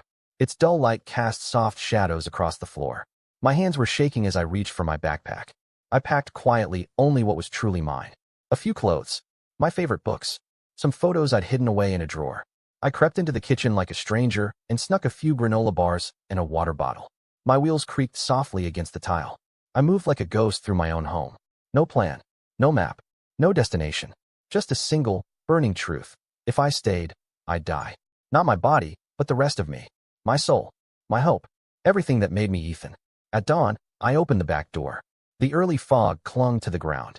The ramp my father had built long ago waited silently like a path I wasn't meant to take, but had to. I paused, looked back once. The house was glowing with light. My family was still asleep, dreaming in warm beds while I prepared to vanish. I thought of Ronald. Sweet, innocent Ronald. Maybe someday he'd ask where I went. Maybe someday he'd want to understand. Then I thought of my parents Calvin and Lena, once my entire world, now just silhouettes behind those curtains. I turned away, and I wheeled down the foggy street with nothing but pain in my chest and a soul held together by splinters. I rolled through the empty suburban lanes, past houses waking slowly. Kitchen lights flicked on. Dogs barked in the distance. My arms ached, but I didn't stop. Couldn't stop. I made it to downtown Cleveland by mid-morning, where the city sagged under gray skies. Under an overpass near the train station, clusters of homeless people huddled in blankets. Their faces looked weathered but alive. An older woman in a frayed coat watched me approach. Her eyes narrowed as she stepped forward. "You lost, kid?" I shook my head slowly. "No," I said, my voice barely audible. "I just don't have a home anymore." The woman studied me for a moment. Her eyes weren't judgmental, just tired and understanding. She didn't ask anything else, just gave a soft nod and gestured for me to follow. She led me to a disability support center a few blocks away, tucked behind a brick building with peeling paint. It wasn't much, just a cramped space filled with cots and the faint smell of soup, but to me, it felt like the first breath after drowning. They gave me a temporary bed and a hot meal. I ate slowly, barely tasting it, just feeling the warmth spread through my chest. That night, I lay on the hard mattress, the thin blanket pulled to my chin, listening to the snores and wheezes of strangers all around me. Every sound seemed to echo through the room. I stared at the ceiling, my backpack beside me, the only thing I truly owned in the world now. I had nothing but a few books, some clothes, and a heart that felt carved up and hollowed out. But somewhere in that emptiness, something began to stir. Not hope, no, I wasn't that naive. It was something else. Rage. A slow, simmering burn that spread from my chest to my fingertips. Rage at the way my parents had treated me, at how they discarded me. Rage at their cruelty, their indifference, their silence. Rage at not knowing why. Why had I lost my legs? Why had they gotten rich? Why had I become the burden? I wanted answers. I needed them. In the days that followed, I tried to settle into the rhythm of the support center. It wasn't home, but it was a roof and a place to breathe. The people here were like me, wounded, tired, pushed aside by the world. Social workers with dark circles under their eyes shuffled through paperwork, doing what they could. No one asked too many questions. It was an unspoken rule. I was given a small corner in the communal sleeping area. A curtain hung on a wire gave me some privacy, though the walls were paper thin. During the day, I'd wheel myself to the nearby park, finding a quiet bench where I could read and watch people live the kind of lives I'd only imagined. Some days I tried to imagine what it would be like to be them. Most days I failed. But the rest of the time I thought about Calvin and Lena. And Ronald. And those words from Thanksgiving. "You've been a burden we've carried for 18 years. That sentence lodged itself in me like a thorn. I replayed it every night, feeling it twist deeper into my chest. Each day that passed, the silence from my parents felt heavier, like they had erased me from their story. Then, one afternoon, everything changed. I was returning from the park, the late sun casting gold on the cracked sidewalk, when Maria, the staff worker with tired eyes and a curly bun, called to me. "Ethan," she said, holding up something white. "There's a letter for you." I stopped. "A letter?" She nodded and handed it to me. It was plain. No stamps. No return address. Just a white envelope, sealed, with a name written across it in blue ink. To Ethan. I frowned. No one knew I was here. I hadn't told anyone where I'd gone. Not my parents, not anyone. This place wasn't somewhere people just found unless they knew where to look. My heart kicked in my chest. I thanked Maria quietly and wheeled back to my corner. I shut the curtain behind me and turned on the dim desk lamp, the buzz of fluorescent light humming overhead. The envelope was thin. It crinkled as I opened it. Inside was a single sheet of paper, folded once. The handwriting was shaky, uneven, like the writer had been rushed or afraid. I unfolded it and read the words. You're not sick. You're a victim. Your parents sold you as a test subject. My child was a victim too. They're brokers for an underground pharmaceutical organization. Investigate, Ethan. No signature. No date. Just sharp, brutal lines that felt more like wounds than words. I stared at the letter. Sold you as a test subject. Underground pharmaceutical organization. The phrases wrapped around my brain like barbed wire. I wanted to laugh, to toss the paper in the trash and chalk it up to a cruel joke. But something deep in me wouldn't let go. A small voice whispered, rising from the part of me that never stopped asking why. You've always known something was wrong, haven't you? I sat there in the pale light, the paper trembling in my hands. I gripped it so hard it began to crumple, my fingers curling tighter and tighter. And then the memories came. Not gentle ones.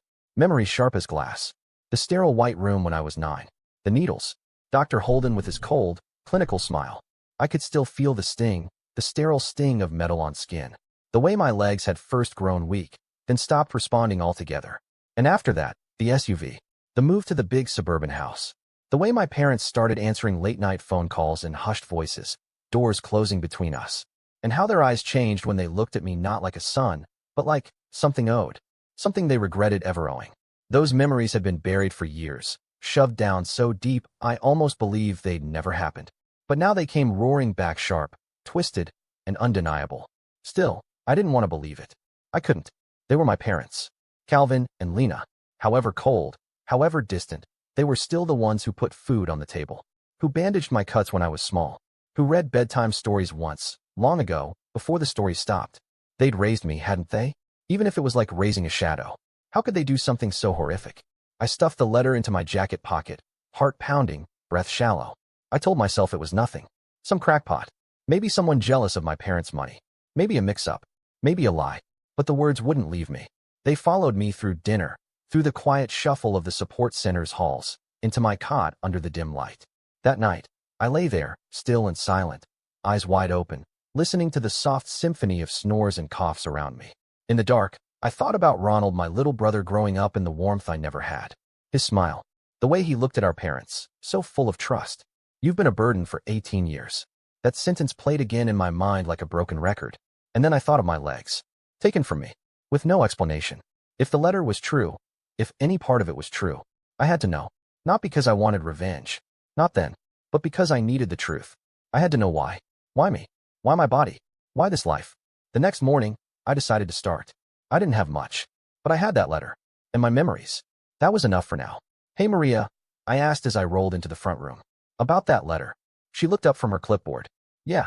Did you see who dropped it off? She frowned and tapped the pen against her lip. Some guy? Didn't say a word. Just walked in, handed it over, and left. What did he look like? Baseball cap pulled low. I couldn't see much of his face. She shrugged. Sorry, Ethan. He didn't want to be recognized. That gave me a chill. Someone had found me. And they didn't want to be found. Still, it wasn't fear that stirred in me, it was curiosity. And something more dangerous. Determination. Back in my corner, I grabbed my old notebook. The one I'd used for stories once when I thought books could build worlds better than mine. I opened it and began writing. Everything I could remember. The checkup when I was 9. The white room. Dr. Holden. The metal table. The needles. I closed my eyes, trying to push the memories into focus. But they were hazy, like trying to grasp smoke. I wrote anyway. Then came the images that burned brighter, my parents' new house. The endless string of phone calls behind closed doors. That one night I snuck into my father's study, just curious, and found a folder with words I didn't understand back then. Clinical trial. Compensation. They hadn't meant anything to me at the time. But now they screamed. I couldn't ignore them anymore. I decided I had to go back. Back to where it all began. River Bottom. I didn't have money, but the support center offered free bus passes for people like me, people with disabilities. I took one. The ride was long and quiet. My reflection in the window looked older than I remembered. Gaunt. Eyes too hollow for someone my age. But my heart beat like a drum. When the bus pulled into River Bottom, it felt like a slap to the face. Everything was the same. Dilapidated houses. Faint smell of motor oil, trash, and something else I couldn't name. Faces that looked like they'd stopped hoping a long time ago. But to me, this place was more than decay. It was memory. I wheeled down familiar streets. The auto shop where my father used to work, shirt stained with grease, yelling over the sound of engines. The empty lot with the leaning fence, once a mountain in my imagination. The pile of tires where Tommy and I used to play. My first and only friend from the old neighborhood. Tommy. I wondered where he was now. Did he still remember me? Did he ever think about the boy in the wheelchair who disappeared? I rolled up to the old apartment building. Still the same chipped brick, same uneven steps. Someone else lived there now. Blue curtains in the windows. A child's bicycle with training wheels leaning against the door. I stared at it. And for a moment, I felt like I was looking at another me. A version untouched. The 9-year-old Ethan. Before everything fell apart. I didn't know what I expected. Maybe some kind of sign. An answer. Something that would make the trip worth it. But there was nothing. Just the same cracked pavement, the chipped paint on familiar doors, and the hum of silence that blanketed the neighborhood like dust. Still, I couldn't leave without asking. Most of the old neighbors were gone, moved, evicted, vanished like old ghosts. But I found Mrs. Rosa. She still lived across the street, just like she had back then. Her porch was faded now. Like her, a little smaller than I remembered, slanted and cluttered with old flower pots and knitting yarn. She was sitting in a lawn chair, her fingers working slow, delicate movements with bright yarn. Her eyes were cloudy, like she was peering through fog, but when I rolled up and introduced myself, she leaned forward. Ethan, she asked, blinking. The boy who used to climb those tire piles with scraped knees and muddy shoes. I smiled faintly. Yeah, that's me. Her face lit up with something sad and warm. My goodness, you've grown. I swallowed and nodded. I wanted to ask you something. About my parents. About when we lived here. Her hand slowed. The needles paused. She didn't answer right away. When she finally did, her voice was distant. They changed, Ethan. After that time they took you somewhere. Your mother. She came back crying. I saw her. Right on that porch. I felt the air go still. Crying. Mrs. Rosa nodded. But she wouldn't say why. Then, just like that, they had money. A new car. Left within the month. I tried to breathe slowly, to keep my voice from cracking. Did anyone ever ask about it? She shook her head. Everyone thought it was strange, but no one dared. You know how people are here minding their own. Her words sent a jolt through me. A spark of fear. And certainty. I hesitated, then reached into my jacket and pulled out the letter. I held it in my lap. Someone left this for me. Said my parents sold me. That I was used in some kind of pharmaceutical testing. That they're part of something underground. She stopped knitting altogether. For a long second, she just stared at me. Then, her voice dropped to a near whisper. Ethan, a few kids from this neighborhood disappeared around that time. Just vanished. Nobody knew where they went. There were rumors, though, about a clinic. Out near the highway. What kind of clinic? Her lips pressed tight. Not a hospital. People said it wasn't right. Said shady things went on there. But no one ever had proof. No one wanted to get involved. I felt my hands trembling against the wheels of my chair. Do you remember where my parents took me? That day. She looked straight at me then, with something like sorrow. No, but I remember your mother's face when she came back. Something broke in her that day. I try not to let it break me too. Thank you, I said quietly. Be careful, Ethan, she said, voice barely audible now. People who do things like that, they don't like being found out. I wheeled away, heart thudding. I didn't look back. The letter wasn't a prank. Or paranoia. It was real. Whatever had happened to me wasn't just abandonment. It was betrayal. And the fire inside me wasn't just burning anymore, it was raging. When I returned to the center, I pulled the letter out again. You're a victim. My child was a victim too. Who had written it? How did they know me? Why now? There were no answers. But the need to know had become a weight I couldn't carry anymore. That night, lying in bed, I opened my notebook and wrote one new line. Find Dr. Holden. Find the clinic on the highway. I didn't know where it would take me. But I knew one thing. I wasn't the boy from that Thanksgiving anymore. The letter had unearthed something I thought I'd lost for good. I would find the truth, no matter what it cost me. My investigation began with small, clumsy steps. Like feeling my way through a cave blindfolded. No resources, no guidance, no money, just this hunger. And a notebook. I figured the best place to start was my medical records. If what I remembered was real, if there was any paper trail, it might be there. I remembered that after that mysterious health checkup when I was 9, my parents had taken me to the local hospital in River Bottom. That was when my legs had started going weak. It was worth a shot. I picked up the phone in the center's common area. My fingers were cold, slippery with sweat. A woman answered. I need to access my medical records, I said. From 2009. What's the name? She asked. Ethan. Ethan Ward. She paused, typing something. You'll need to come in with valid ID. That was it. I ended the call, heart hammering. I didn't have much. Just an old ID my parents had made me get. A flimsy thing, a few years out of date. I shoved it in my backpack, took a free bus pass from the front desk, and left. The River Bottom Hospital hadn't changed. Same dirty brick, same cracked parking lot, same yellowed walls and flickering lights. Inside, the hallway smelled of antiseptic and old dust. The paint was peeling from the corners. I wheeled slowly to the reception desk. A tired-looking woman was typing. She looked वो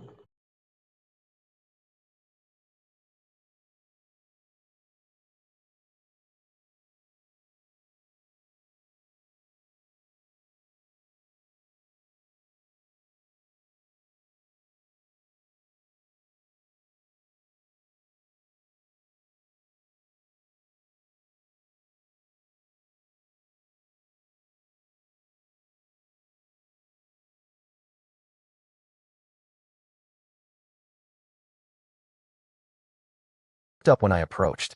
I need to see my medical records, I said. From 2009. My name is Ethan Ward. She studied me for a second, then gestured. ID. I handed it over. She typed and typed. Finally, she got up and walked to a back room. A few minutes later, she returned and handed me a thin manila folder. This is all we have on you, Ethan, she said, placing it in front of me. But some things aren't clear. I opened the folder right there, hands trembling, my heart pounding like a drum in my chest. The first page was too simple. A typed line stated I was diagnosed with an unspecified neurological disorder at age 9, admitted after sudden loss of mobility in my lower limbs. But what stopped me cold was the note beneath it. One sentence, handwritten, faded, transferred from private medical facility. Dr. Holden. No blood tests, no x-rays, no MRI reports, no explanation for why my legs had stopped working. Just that one name, Dr. Holden. His name leapt off the page like a specter, dragging me back to the white room, the metal table, the needles, the way his smile never quite reached his eyes. My breath hitched. My palms were slick with sweat. I looked up at the receptionist, trying to keep my voice steady. Do you know anything about a Dr. Holden? Or this private facility I was transferred from? She squinted at the file, then shook her head. Back then, small clinics popped up and disappeared all the time. Most weren't even registered properly. No one kept track of them all. I felt like the ground beneath me was giving way. Is there anywhere else I can ask? Someone who would have kept track. She thought for a second, then said, maybe the state health department. If they issued any permits or inspections, they might have something. I nodded, swallowing hard. Thank you. Clutching the thin folder to my chest, I wheeled myself out of the hospital. The sun outside was bright, too bright, like the world had the nerve to keep going while mine cracked open. The records didn't give me the truth. They just gave me more questions. Why hadn't there been any tests? Why was Dr. Holden the only name? And the biggest one, why had my parents never taken me anywhere else?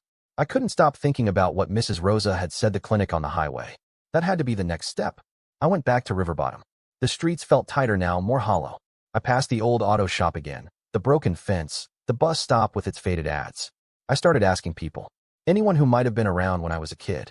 Most just shook their heads or gave me vague answers. Clinic? I think I heard something. Oh yeah, trucks used to show up late at night. Kids vanished, but people always vanish around here. It was like chasing smoke. Until I found Mr. Joe. He was sitting outside a little diner on Main, hunched over a cup of coffee, the steam curling up around his weathered face. I remembered him. He used to bring over old car magazines when he visited my dad. Mr. Joe? I asked cautiously. He squinted, eyes cloudy, then leaned forward. Ethan? Calvin's boy. I nodded. He motioned to the chair beside him. Well, I'll be damned. Sit down. Or, he gestured awkwardly at my wheelchair. You know what I mean. I gave a small smile, then said quietly, do you remember a clinic? From back then? Out on the highway. His face changed. A shadow fell over it. That clinic, he rasped, his voice lower now. Yeah, I remember it. I leaned in, my pulse thudding in my ears. It was a few miles out on Highway 71. Gray building. No sign. People said it was for drug testing, but no one ever dared go near it. My heart thumped. My parents took me there, didn't they? He nodded slowly. They did. After that, they changed. Your dad, Calvin, suddenly had money. Bought that shiny red car. Then poof, moved away. I swallowed the lump in my throat. Did he ever say how? What he did to get rich? Mr. Joe gave a wheezy chuckle. Said it was good business. But come on, nobody gets rich that fast. Not in River Bottom. His laugh didn't reach his eyes. Did you ever hear of a Dr. Holden? I asked. He shook his head. Never met him. But I heard things. That clinic didn't just test on adults. They used kids too. Poor ones. Orphans. Kids nobody would miss. His words landed like ice in my bloodstream. Kids no one would notice. That was me, wasn't it? Poor. Unimportant. A shadow in my own house. A chill ran through me. My fingers gripped the arms of the wheelchair until they ached. I need to find that place, I said. Mr. Joe nodded. It's still there. Last I saw it, anyway. But it's been shut down for years. I thanked him and left, his voice echoing in my head. Back at the support center, I went straight to Maria. She saw the look on my face and didn't ask questions.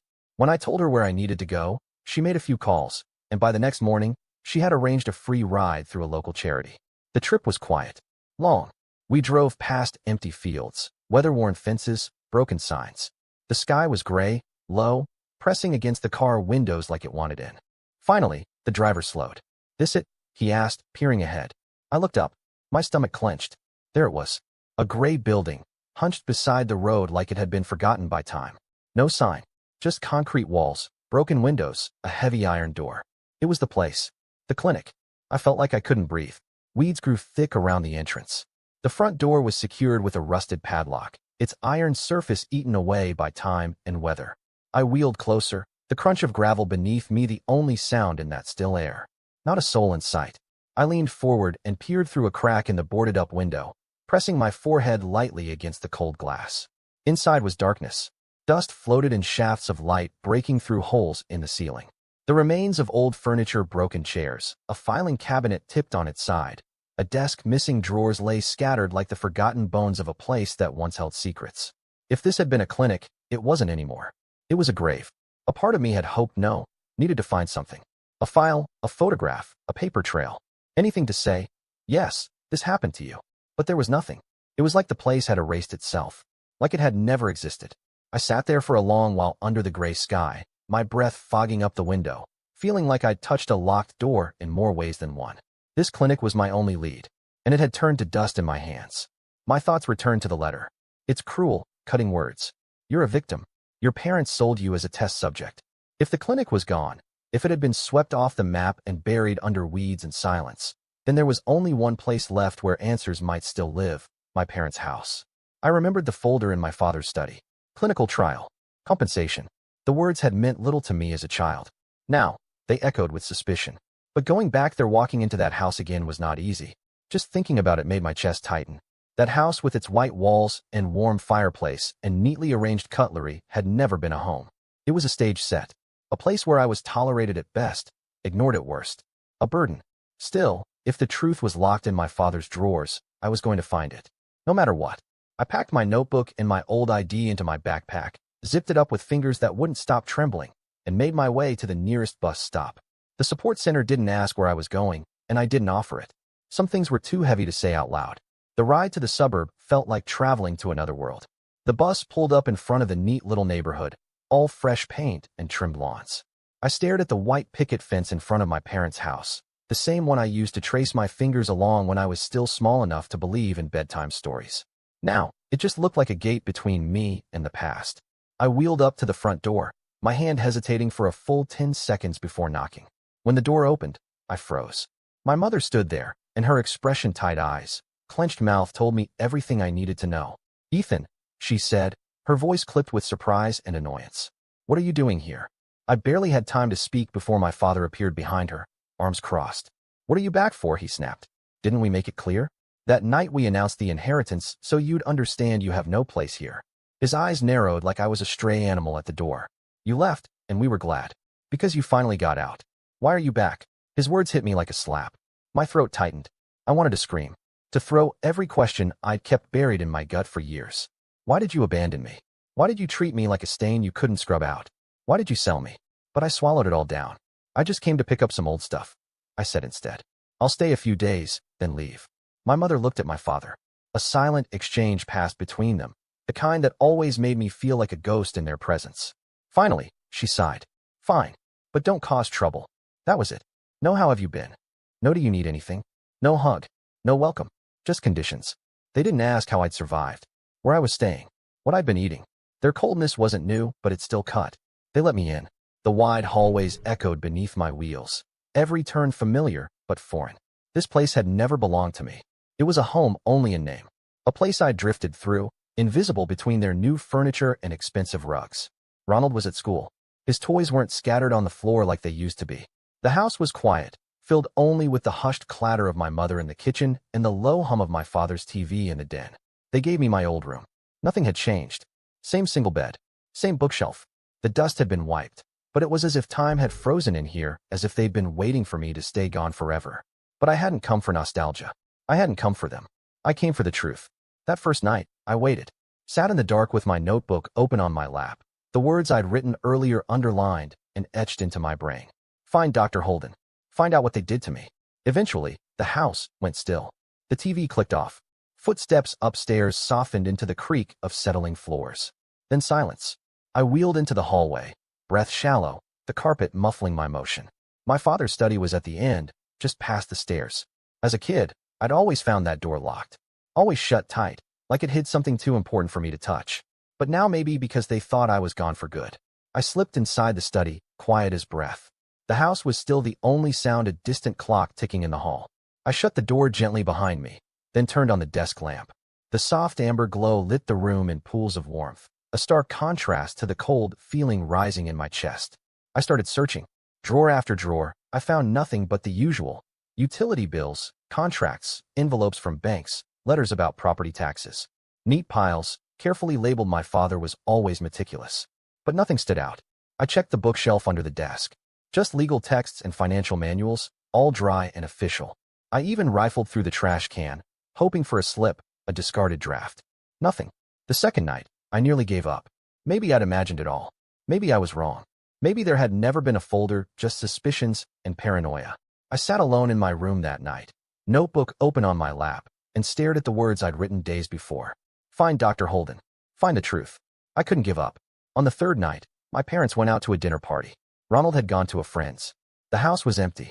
I waited 10 minutes after they left, then wheeled quietly down the hallway and slipped into the study again. This time, I opened the bottom drawer of the desk, the one I remembered from childhood. The one my father always said was off limits to kids. It was locked, but something made me check beneath the rug. A lump caught beneath my fingers, a small, tarnished key taped to the floorboard. My breath caught. With trembling hands, I slid the key into the drawer's lock. A soft click. Inside was a thick folder bound with a brittle rubber band. On the front, Miratech contract, 2009. I stared at it for a moment, my hands frozen, heart racing so hard it drowned out everything else. Then I opened it. Receipts. Dozens of them. Bank transfer confirmations from Miratech Pharmaceuticals to my parents' account. Tens of thousands of dollars. Some labeled brokerage services, others more blunt, clinical trial subject D. Subject D. I didn't need anyone to tell me who that was. There were more. A list of names, 17 in total, with notes scribbled beside each one. Neurological damage. Paraplegic. Deceased. My stomach turned. At the very back of the folder, a note in my father's handwriting. I recognized it immediately. Ethan, success. Continue cooperation.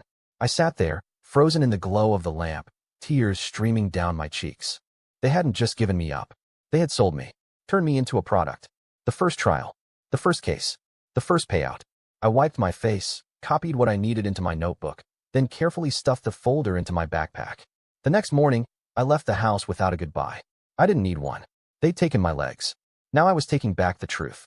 Back at the support center, I spread the documents out on my small desk. Receipts. Contracts. Names. Notes. Cold, damning proof that my parents Calvin and Lena had sold not just me, but other children, to Miratech Pharmaceuticals. Kids with no defense. Kids like me. 17 names. Each one now etched into my memory. Some with notes. Ventilator dependent, neurological regression, deceased. I felt my chest cave in, like something inside was collapsing under the weight. I couldn't let this stay buried. But to fight Miratech and my parents, I needed more than documents. I needed people. Other victims. I started with the list. Every name, every detail I could find. I searched online. I sent messages, emails, even old-school letters by hand. Most never answered, but a few did. The first was Angela, the mother of Marcus. She told me he had become paralyzed after a routine health checkup in 2009. Her voice broke over the phone. She smiled so warmly. Angela said, talking about my mother. She made me trust her. Lena said it was a research program, something that would help all kids. But Marcus never walked again. I told her about my own story, what I'd found, shared the documents. Angela cried softly, then said, whatever you're doing, I want in. That was the beginning. One by one, I found them. Emily, now living on a ventilator. David, whose little brother died after his checkup. Each story, each voice was another piece of the puzzle. Each wound a match to mine. We formed a group. Anonymous. Quiet. The survivors. We met in an abandoned church, the stained glass broken, light pooling on cold stone floors. But inside, we were alive. Angry. Determined. We shared everything. The pain. The betrayal. The rage. For the first time in years, I didn't feel alone. Eventually, I contacted a lawyer. Lisa Collins. A human rights attorney I'd read about online. I emailed her. She replied in 2 days and invited me to her office. Her walls were lined with books and case files, her desk buried in papers. She greeted me with a firm handshake, her expression calm. I told her everything. She listened in silence, occasionally nodding, taking notes. I gave her the folder, the original Miratech documents. When I finished, she leaned back in her chair, fingers steepled beneath her chin. "This is a big case, Ethan," she said. Her eyes locked with mine, serious, unwavering. "But it's dangerous." She paused. "Are you ready?" I nodded. I thought of the names on that list, the children who couldn't walk, who couldn't breathe, who never came home. This wasn't just about me anymore. Lisa helped us file a class action lawsuit in federal court that March. We named Miratech Pharmaceuticals as the primary defendant and my parents as co-conspirators. The media exploded. They called me the man who sued his own family. Some supported me.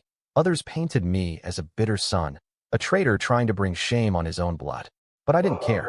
I had evidence. I had survivors, and I had truth. The legal battle began, and I knew it would be brutal. The trial started on a cold, rainy June morning, just 3 months after we'd filed. The federal courthouse in Cleveland loomed like a monolith, gray and severe under the stormy sky. I wheeled myself inside, my hands trembling against the rubber rims, my heart pounding in my ears. Inside the courtroom, I could feel the weight of every eye, spectators, reporters, the survivors behind me. They had come despite their injuries, their grief, their fear. Emily, connected to a portable ventilator. David, clutching a photo of his brother. Angela, her lips tight with resolve. We were here. Together. Lisa Collins, our lawyer, stood tall beside me, her briefcase in one hand, the other gently resting on my shoulder. Across from us, Miratech's legal team took their seats, sleek, cold, armored in designer suits and smug expressions. And then I saw them. My parents. Calvin and Lena. They sat stiffly behind the defense table. My mother's eyes found mine for the briefest second, then darted away. My father didn't even look at me. I never imagined it would come to this. To sit across from the 2 people who once tucked me in at night, who had smiled while selling me like a crate of medicine. Lisa stood, opened her file, and began. "Your Honor, members of the jury," she said, her voice clear and unwavering. "This case is about exploitation, about betrayal, and about justice long delayed." She laid it out piece by piece, the documents I'd found in my father's drawer, the Miratech contracts, the bank transfer receipts, every cold note that identified me as Subject E. One by one, she called the survivors forward to testify. Angela was first. She told the jury how my mother had lured her with promises of a free program to monitor child development. She smiled so warmly. Angela said, voice catching. I trusted her. And after that checkup, Marcus never walked again. Emily spoke next, frail, shaking, her words delivered through the soft hiss of her ventilator. "They never asked for consent," she said. "They injected something into me. I was 10, and now I live like this." David took the stand, clutching the photo of his brother. "He never came home," he said. Each story was a wound laid bare, each voice a hammer blow. When it was my turn to testify, I wheeled slowly to the front. The courtroom seemed to shrink, the walls drawing closer as I faced the jury and my parents. I took a deep breath. I was 9 years old. I began. I remember the white room, the cold, the needles, Dr. Holden. I remember waking up and not being able to move my legs. I paused, my throat tightening. And I remember my parents suddenly buying a new car, moving to a better house, calling me a burden, telling me it was better this way. I turned toward them. They didn't just sell me. They used me to get rich. And they used others too. Marcus, Emily, David's brother, children with no voice. The courtroom fell silent. I looked at my mother. Her head was bowed, her shoulders shaking. I saw a tear fall to her lap. But my father? He stared at me, unmoved, eyes sharp and cold, like I was the one who betrayed him. Then it was his turn to speak. Calvin stood, his voice trembling with something that sounded like fury wrapped in self-righteousness. "Ethan is an ungrateful son," he said. "This is all jealousy. He couldn't stand that Ronald had a better future. We only did what we had to do, what was best for the family." His words hit harder than I expected, not because they hurt, but because I realized he actually believed it. Miratech's lawyers pounced on our testimonies, trying to discredit us. They called us opportunists, said we were mentally unstable, that we were looking for attention or payout. They tried to twist everything, minimize the damage, deny responsibility. But Lisa didn't flinch. She held up emails, internal messages for Miratech, leaked by an anonymous whistleblower. Emails that showed the company knew the drugs caused neurological damage, that they'd marked children like me as low risk because our families were poor. And still, they continued. 3 weeks. Every day felt like a war. But we stood strong. Then, finally, after closing arguments were made, the judge turned to the jury and gave his instructions. We waited, and then the jury delivered its verdict. I remember the air that day, clear and cool, the kind that whispers of change. Outside, the wind stirred the trees gently, but inside that courtroom, the air was thick. Like a rubber band stretched to its very limit, the tension hummed between every heartbeat. The judge, a man in his 60s with a stern expression and eyes sharp enough to cut glass, rose slowly. Everyone in the room stood with him, the scraping of chairs echoing like thunder. I gripped the sides of my wheelchair tightly. He looked over the rim of his glasses, voice steady. In the matter of the United States versus Calvin and Lena, he began, this court finds the defendants guilty. I didn't breathe. Guilty of federal human trafficking. Guilty of child abuse. Guilty of conspiracy in illegal medical trials. There was no noise in the room. Just that voice, delivering justice like a hammer falling. They are hereby sentenced to 40 years in federal prison. Their assets are to be seized and distributed among the named victims. I swallowed hard. My throat felt like sandpaper. And to Ethan, first documented victim, with permanent neurological damage, we award a sum of $1.2 million in compensation from the liquidated estate of Calvin and Lena. I stared at the judge, but the numbers didn't register. None of it did. Miratech didn't escape either. They were fined tens of millions. Several executives were let out in handcuffs, silent, pale, their expensive suits no shield now. I didn't feel triumph. I didn't feel relief. I felt nothing. My eyes landed on my parents as officers snapped handcuffs around their wrists. My mother looked back at me. Ethan, she whispered, tears streaking her face. I'm sorry. I didn't reply. I just looked at her. Let her see the silence she'd earned. Then I wheeled myself out, slowly, through that long marble hallway, the crowd parting around me like fog. The storm had passed, but inside me, something still churned. And now, 10 years have gone by. I'm still Ethan. Still in my creaky wheelchair. Still living in Cleveland. Still visiting the Disability Support Center every Tuesday and Thursday. Outside the window today, the rain is falling soft and steady, just like that morning after the verdict. But I'm not here to hide. I'm not here to mourn what was taken. I'm here to speak. To tell the truth. My truth. A story of loss, betrayal, but also of struggle and hope. I face a small circle now. A support group. Some new faces. Some old. A young girl with wide, frightened eyes and a prosthetic leg. An older man with trembling hands and a quiet, pained smile. They listen. I was 9, I began. They called it a checkup. They told me it would help. That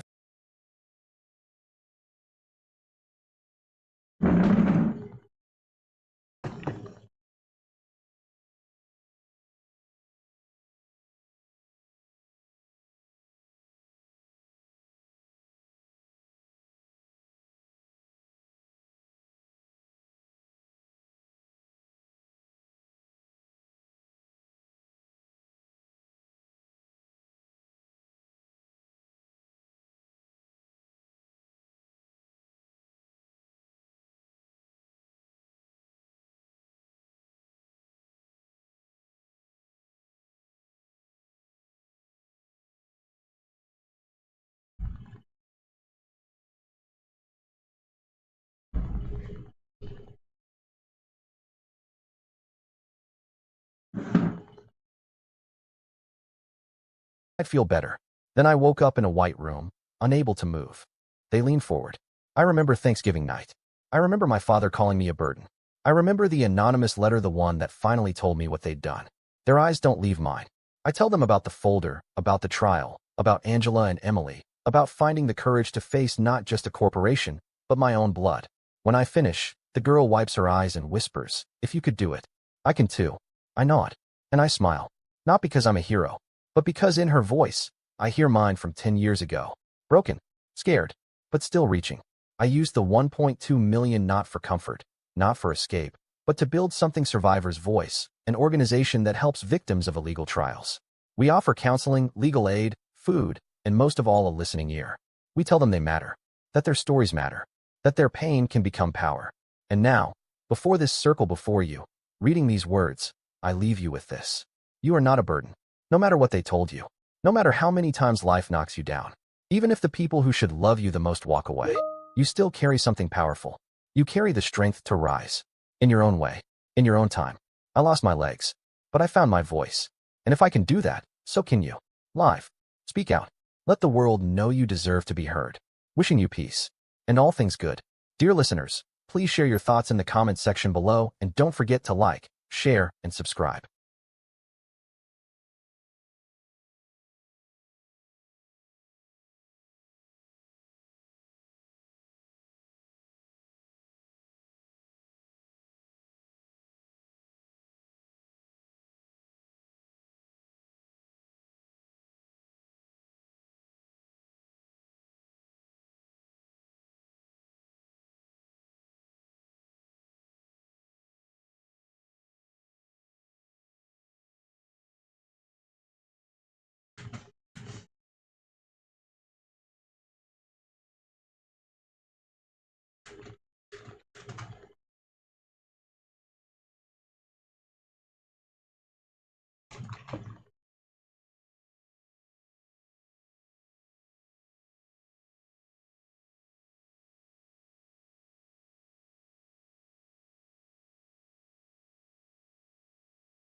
hello hello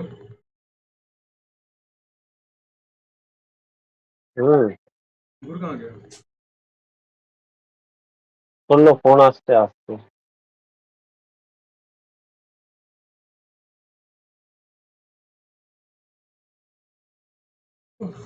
चलो quest किया था CR किया था तुम लोग না share আর হয়নি তো ছিল না नेक्स्ट सीआर कब है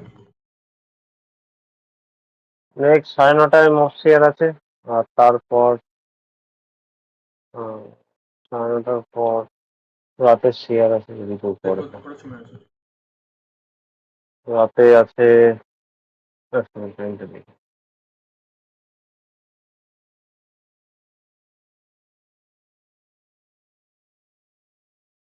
সাড়ে 11:30 দিন এটা করা যেতে পারে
हेलो। बोल मैं तो डिस्कॉर्ड में फिर कहाँ मैसेज टाइप करे जा रहा बेटा। आवाज हो गया।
आया।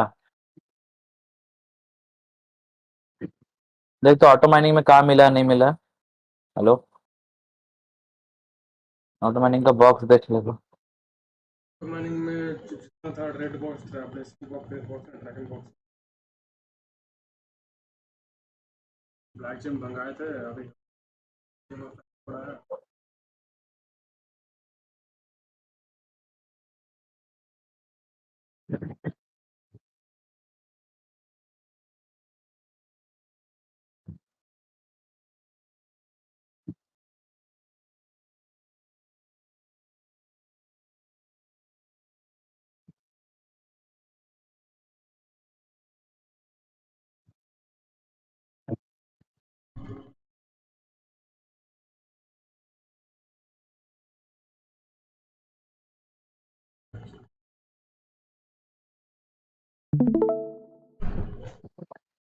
कौन है रे स्क्रीन शेयर कर रहा है? क्या हो गया?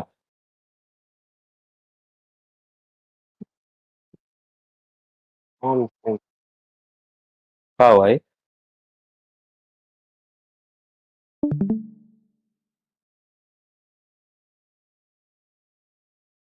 सेगमेंट से कुछ मिलता है? अच्छा, ना। 11:30 থেকে পিকে মানে পিকে শেয়ারটা আছে তো ওটা বলছিল अबे तो অরেঞ্জ হবে। एक मिनट ना, अभी क्या है भाई? फ्रैगमेंट वगैरह क्या किया तो तेरे इतने मिला, बाकी का हुआ? बॉक्स बॉक्स मिलता सब तो प्लान पे में चढ़ा दिए थे। कब चढ़ा है? कितने चढ़ाए? 36 से 40 को तेरा ब्लेज बॉक्स चढ़ाए थे, रेड रंग का ड्रैगन बॉक्स चढ़ाए थे, तो चढ़ा कब दिए। कब? परसों या तरसों चढ़ाए थे, तो नहीं बोला था भाई चढ़ा उसके दे। बाद से तेरे को, उसके बाद से तेरे को ये 2 को मिला है बस खाली? हाँ क्या बात कर रहा है? যা और दिमाग में खराब है क्या? हाँ, प्लान पे। तो बोल के डालेगा ना। चल ठीक है, कोई बात नहीं, छोड़। तो ये था तेरा ड्रैगन बॉक्स था। अब क्या, अब हो गया, अब छोड़। पॉट ले ले। यू मारे, आई मारे एक बार। वीआईपी की खोल अपना। यहाँ पे पॉट रखा है। एलसीडीज कहाँ? एलसीडीज उतार ले, पहन जल्दी आ, सीधे डक छोड़। ये वाला रख दे, ये जो इन्वेंटरी में तेरा जो है वो पहले रख दे।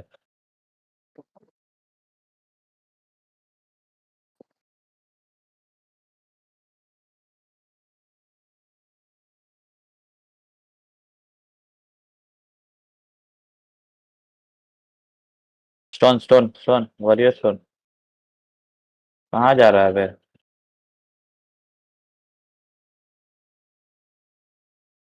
क्या कर रहा है?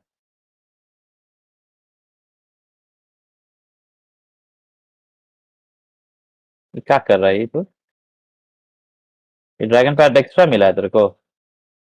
ये जो किया था, तो पाया नहीं यूज कर रहा है इसको? और जब हैं? एक और पार्ट रहेगा तब यूज करेंगे, तो थोड़ा बोनस मिलेगा भाई, सेंस कम है ना। ঠিকই বলেছে একটা পট ইউজ করা সেল ইউজ করা তো একই জিনিস। पता है, पता है। पॉट खरीद लो मॉडर्न से जाकर, मॉडर्न जा पॉट खरीद।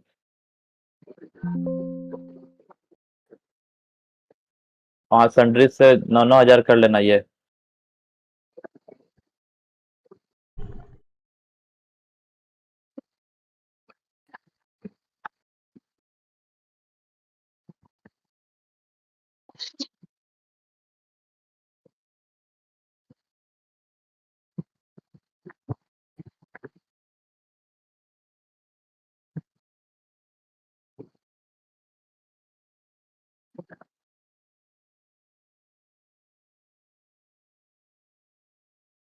तो पहले तो बोलना चाहिए था, पहले चढ़ा के लेता। अरे 2000 करके आ जाता है बे बेवकूफ इंसान। अब 1400 कर, 1400, 1400, 1400। ये क्या कर रहा है तू? चढ़ा दे, पूरा चढ़ा दे। और 2500 उतार। हाँ, चढ़ा दे।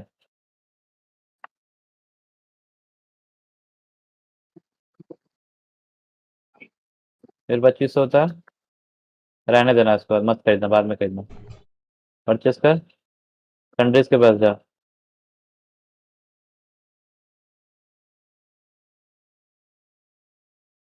4800 खरीद। ये stone, warrior stone, warrior stone 4800 खरीद। क्लैन बैंक अपना ये खोल। हाँ, देख कितना है, चढ़ा दे बाकी। और खरीद ले वापस से 5000। 5040।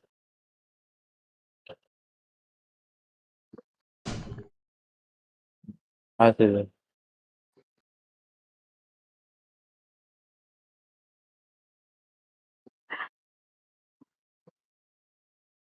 इसी फ्लैश उतार ले और एलसीडीज उतार लेना।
उस दिन जब तू मेरा ये अपग्रेड किया था, बूस्ट प्लस 7 अपग्रेड किया था, उस दिन चढ़ाया था।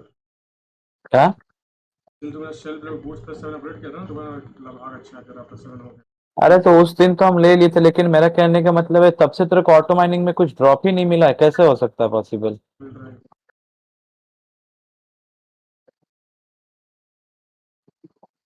इतना खराब ड्रॉप तो कभी नहीं देता है। B1, B1, B2, B2, B2, B2।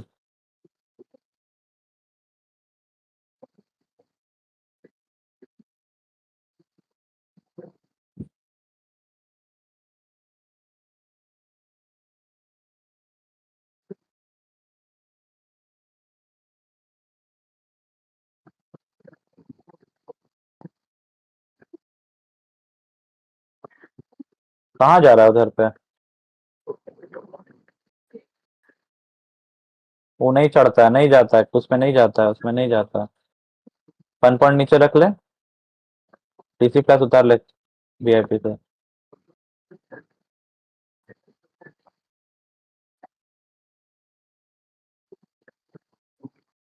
LCD से उतार।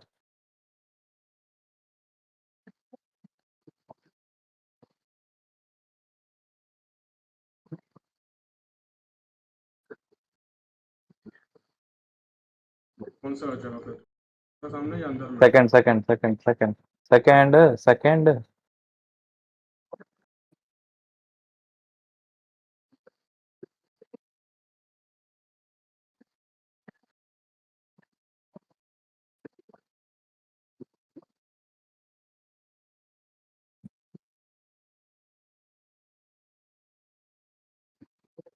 डीसी फ्लैश तो खाया नहीं था, इसलिए तेरे को कम मिल रहा था स्क्रॉल का।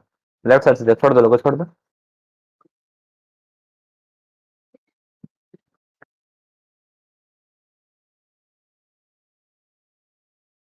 नेक्स्ट डीसी फ्लैश में रख के गया था। कहाँ रखा था? यूज करने के बाद हम वीआईपी में रख दिए थे। वीआईपी में रखने के बाद थोड़े कुछ होता है, इन्वेंट्री में रखा रहना पड़ता है, जैसे हम लोग रखे रहते हैं। देख हम लोग अबे भाई इन्वेंट्री जब चेक ये कर। रहेगा ही तो फिर कब फर्क क्या पड़ता है जब तू हाँ तो हर 2 घंटा में जाता है वो। तो का हाथ 2 घंटा बाद आके लगाना ये करता था क्या? ये बोल रहा है।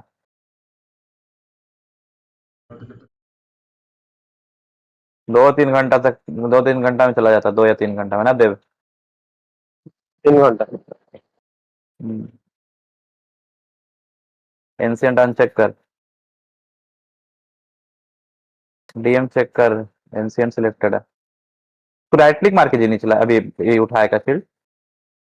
अभी 6 घंटा, साढ़े साढ़े क्या छः बोला? छः एक छः सेकंड रुक घंटा ना दी था, देव, अभी एक 3। सेकंड रुक, एक सेकंड रुक। नहीं। हाँ मत उठाना, मत उठाना, हमेशा प्रैक्टिस करते रहना ऐसे ही। जब भी उठाया तो क्लिक से ही उठाना, नहीं तो हैबिट खराब हो जाएगा, हाथ से उठाने चल जाएगा फिर। जब भीड़ रहता है तो एक क्लिक नहीं उठता रेंज बड़ा, स्किल चेंज कर।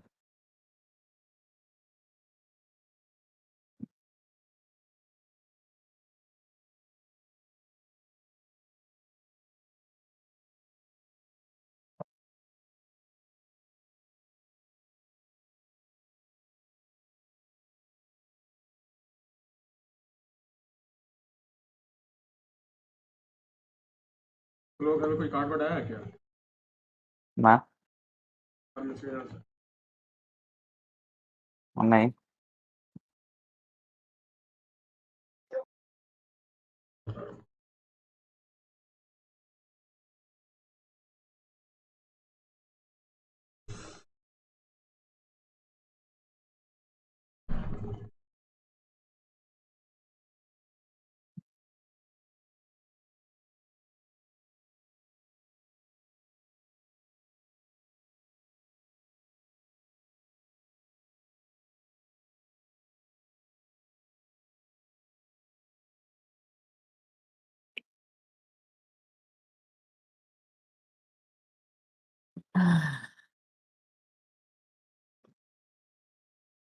अरे कहाँ मारने जा रहा तेरा कैरेक्टर?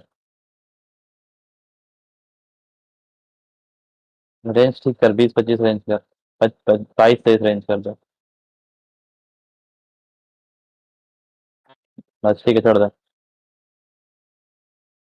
अब पार्टी वाला को उतना दुहा क्यों रखा है? पार्टी वाला को नीचे टान के नीचे लेके आए। उस समय पार्टी में थे नहीं ना सुबह से, तो क्या करेंगे? हाँ अभी उसको रुके नीचे हुए लेके आ, नीचे लेके आ जा, वही बोल रहा है।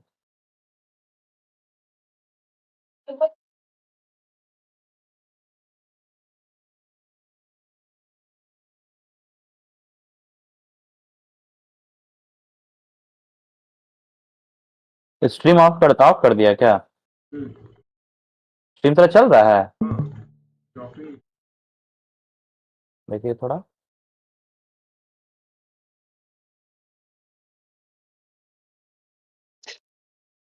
कब ऑन किया था स्ट्रीम? रन किया तो सबसे 4 घंटा, 4 घंटा, 8 घंटा हो गया तेरा स्ट्रीम। नहीं 5 घंटा, साढ़े साढ़े वीडियो। 5 घंटा। इधर 4 घंटा, 8 घंटा हो गया तेरा अच्छा, स्ट्रीम। स्ट्रीम की प्रॉपरली चेक करो ना। नहीं 5 घंटा, साढ़े 5 घंटा। इधर 9.5 घंटा, तेरा 8 घंटा हो गया, और 1-1.5 घंटा करेगा हो गया। आंख नंबर सितंबर हाँ जैसे किससे की। अरे कुछ बिक्री है नहीं हो रहा है, लगा कैसा ना हो रहा है।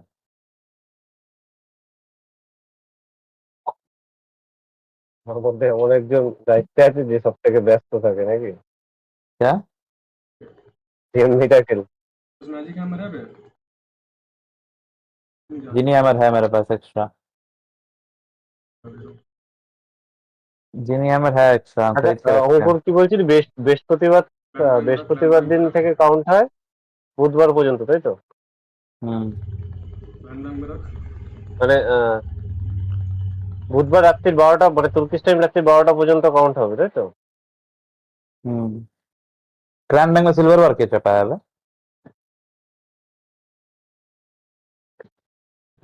बुधवार तक काउंट होगा, रात 12 बजे तक। फिर जैसे ही थर्सडे घुसता है, मतलब 12 बजने के बाद में थर्सडे जो घुसता है, सब गोल्ड में रखा हुआ थर्सडे उस टाइम से वापस से न्यूज शुरू हो जाता है।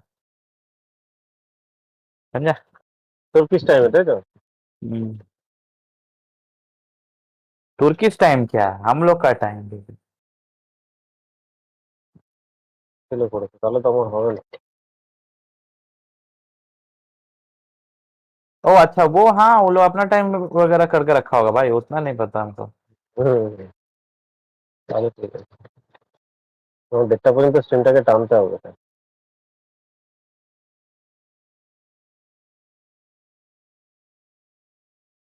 क्या ही होगा स्ट्रीम काम वहाँ का। तो ये खेलता है रेडिकल रिडेम्पशन क्या नाम? क्या पता।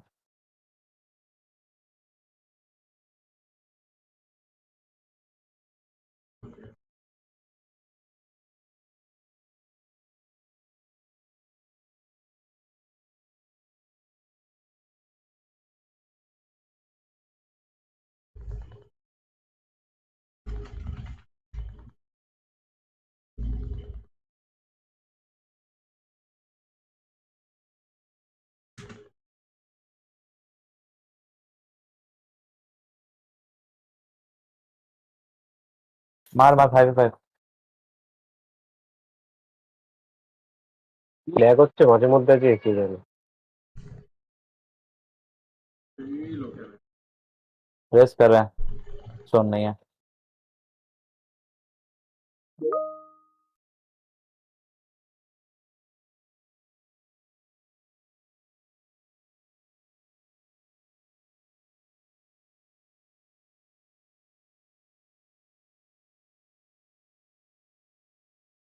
क्या बोला देव? ল্যাগ হচ্ছে নাকি মাঝে মধ্যে তোদেরও? ध्यान नहीं दिया, होता होगा, लड़का सर्वर पे है। 5 সেকেন্ড 10 সেকেন্ডের মধ্যে ল্যাগ হচ্ছে আবার ছাড়তে দিকে চলছে।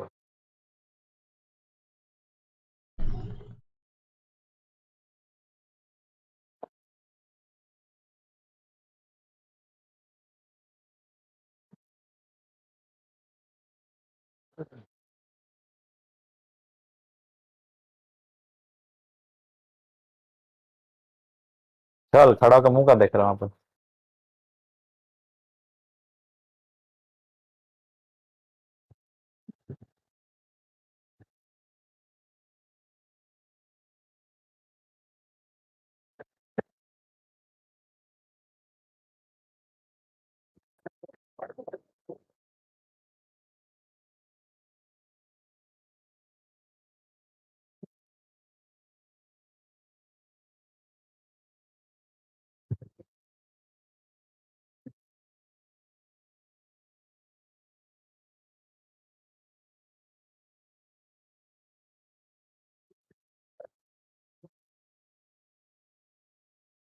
आह, मारेंगे स्वर्ग बच्चे लोग आता। बहुत देर से आप काम कर रहा। सीआर खत्म हो गया ना। अब उसको टॉर्मेंट देंगे को मारना, उसका रिपीट स्पॉट को मारना डायरेक्ट, ठीक है। घुस घुस घुस घुस घुस। नंबर 1 को मार पहले, बीच में टॉर्मेंट दिया। एक को ही मार दे, साथ में एक को मार, एक को मार, इसको मार, इसको मार। मारते रहे, हील करेंगे, मारते रहे तो कुछ मत नहीं होगा, तो हील करते रहेंगे, मारते रहे तो। डिसन मारना, आप डिसन मारना, हील नहीं है। हाँ जा वापस जा, वापस जा, वापस जा। किनके दिया?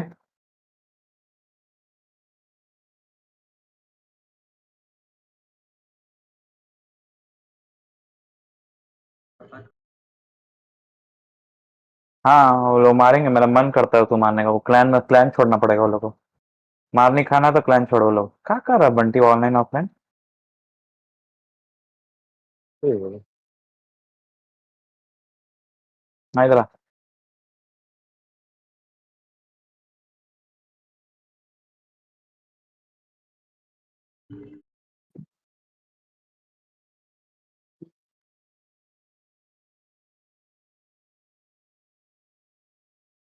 कितना हुआ है?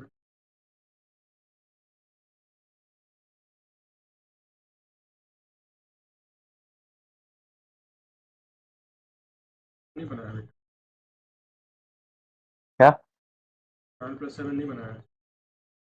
उस सर्वर में है ट्राई चल रहा है, ये लोग दे देंगे राहुल को सब। बोल नहीं रहे हैं, मैं तो कुछ नहीं करेगा बड़ी चट्टा, इसलिए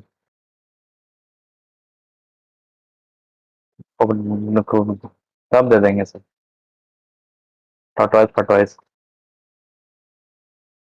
2 को लेकर गाँव में टर्न डालेंगे।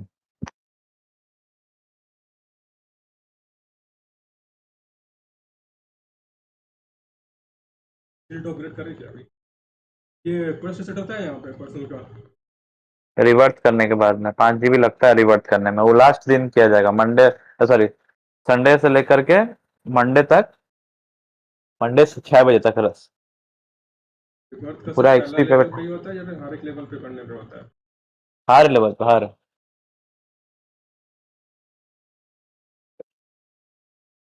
बस 0-1 का जो भी गियर हो जाएगा। डॉक्टर का दाम कितना है?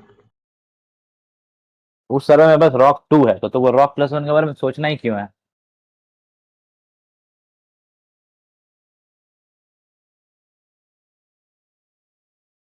यहाँ पे तो जब तक +1 का गियर दिए सब ट्रेड कर देना जाने से पहले, फिर दूसरा सर्वर में जाएगा, उस सर्वर में कर ये अपना इसमें ट्रैक्टर रुकाए, अपना बीपी में रखेंगे, अपना बीपी में पहनेंगे सब, जितना +1 का तेरे को दिए एओएस छोड़ के। ट्रैक्टर में क्या रहेगा? अब उस कैरेक्टर में तो मेरा वॉरियर का आइटम तो तू यूज करेगा ना, वॉरियर लेके थोड़ी ना खेलेंगे वाला। नहीं खेलेगा वॉरियर लेके? अरे तो हम तो पागल 14 है का, हम नहीं तो नहीं, हम ब्रीच ले रियल खेलेंगे, वॉरियर ले खेलेंगे। तो स्विच करेगा। क्या सोच के, तो वो तो वॉरियर तेरा कैरेक्टर से खेलेंगे, वॉरियर का कैरेक्टर जब मन होगा कभी मेरा तो ले।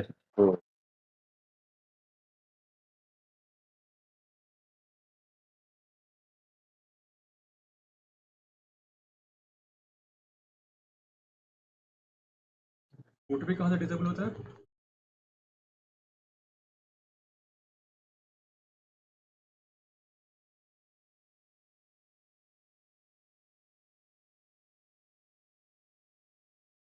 ओटीपी डिसेबल अभी करके भी क्या फायदा। देखिए सावधान है, पाए लेके ना जाए। नहीं करता।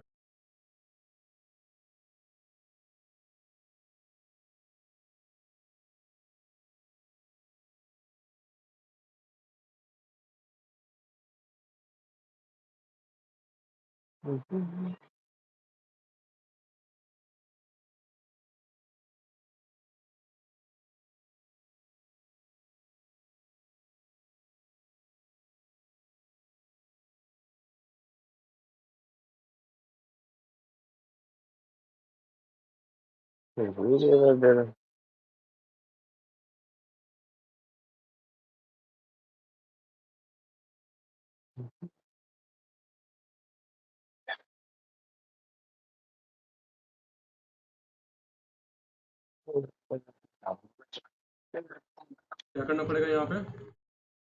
क्या क्या करना होगा, तो डिसेबल कैसे होता है यहाँ पे? ओटीपी अभी कहाँ डिसेबल कर रहा तू। तो लॉगिन अगर करेगा तो फिर वापस में डिसेबल करना पड़ेगा, फिर उसमें झमेला होगा, हाँ तो तो बता उसी टाइम देना। करना पड़ेगा, कुछ मिनट बाद अपने आप वापस से इनेबल हो जाता है, आप ले लेना। परमानेंटली नहीं कर सकते किसी अकाउंट को नहीं लॉगिन? नहीं नहीं नहीं।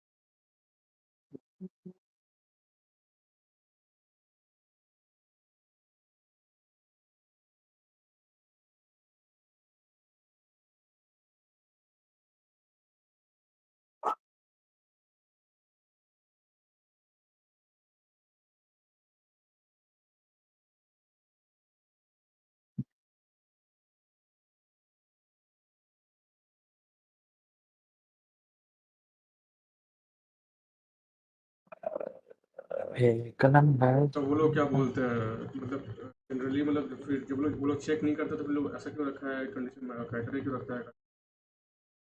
हाँ बोला खुद ही समझाओ, क्वैक क्वैक क्वैक हो गया, तेरे को समझ में आया तेरे आवाज। पसंद है ही नहीं। बोलने का मतलब है कि जो मिनिमम क्राइटेरिया है 20 आवर्स, चेक नहीं करता है ना, तो ये बोला 25 आवर्स। 25, 25 आवर्स। 5 ही बोले हम। चेक नहीं करता है अच्छा क्या वो लोग? बिना चेक करके पैसा दे देगा तेरे को, ऐसा लग रहा है?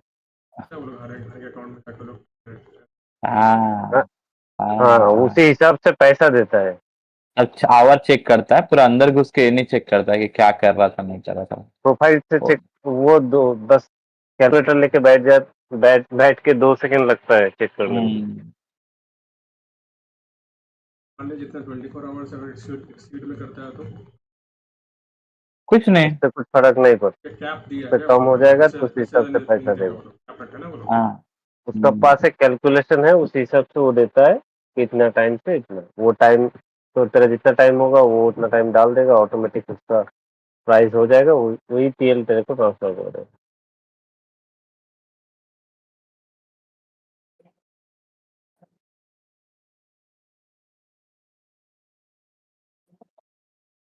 একটা জিনিস ভালো যে যে মিরাকেলের আন্ডারে সবাই আছে, ও টিএল ট্রান্সফার করলে সবারটাই করে দেবে, बड़ा पैसा है ना? ठीक टाइम पे देता है चूतिया ठो।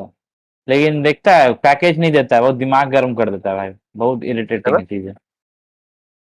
तो एकेडमी के टाइम हम देखा क्या क्या हुआ था, पैकेज हमको मिला ही नहीं।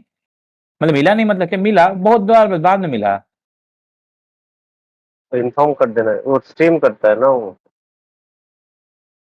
अरे स्ट्रीम करता, वही तो बोल रहे, चूतिया ठो स्ट्रीम करने में इतना व्यस्त रहता है कि दिखता नहीं है उसको अंधड़ा को। मन तो करा मारे कुंचे पे उसे। इधर हम कह you will get on time, you will be getting it सून।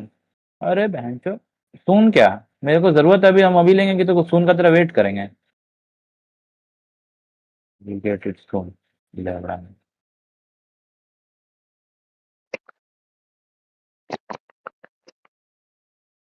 नहीं हाँ, जेनेटिक्स नहीं ना अपग्रेड कर रहा कोई, लेके हम अपग्रेड मार देंगे, जला फैला देंगे, मुंह देखते रह जाएगा सब। काना गोल्डी।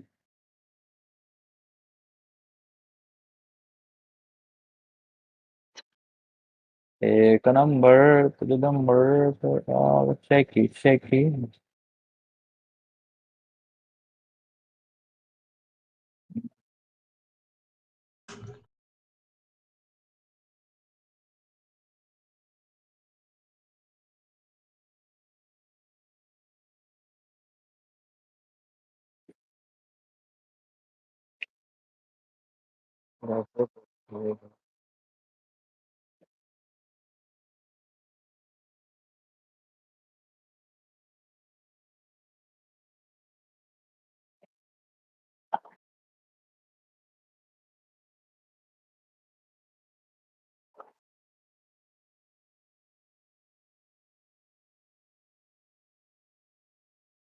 मार दिया बे, बल्ला पकड़ी। देगा तो है। अच्छा।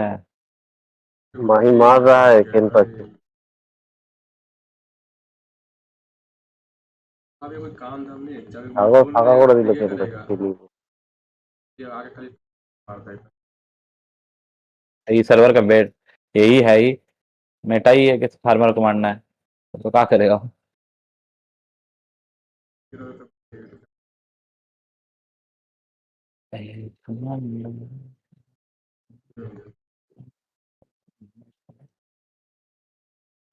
अरे यार, मेरे पास तो ये खत्म हो गया सारा। क्यूटी जाएगा उधर पे साथ में, क्यूटी क्यों जाएगा। अबे क्यूटी से स्पॉट पे दौड़ के जा, हम आते हैं थोड़ा सा अपग्रेड करके, +9 बंद बनाना। कर दो। क्या।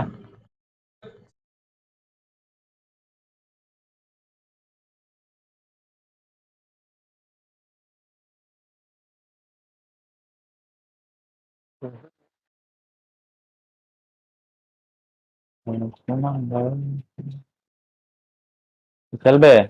अच्छा ठीक, रेस करना पड़ेगा, ठीक है।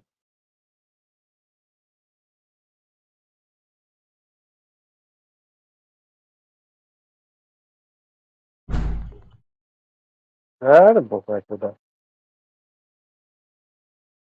आ गया।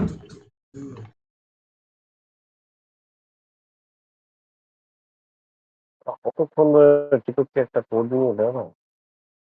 कोड कोड कोड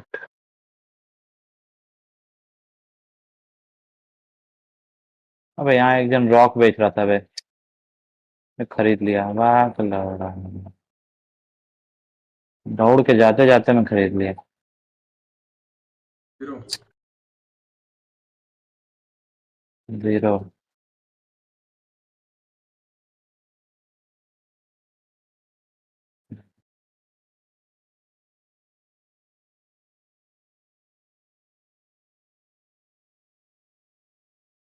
है कहाँ गया बेटी, तो इसको ऐड करने दे।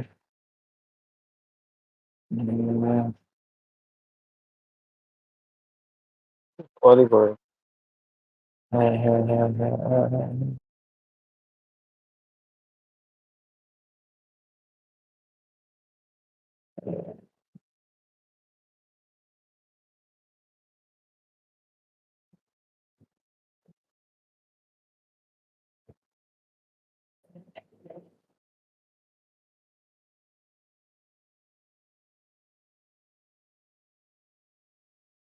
ले पहला पेज में उठा लेना, रुक जा।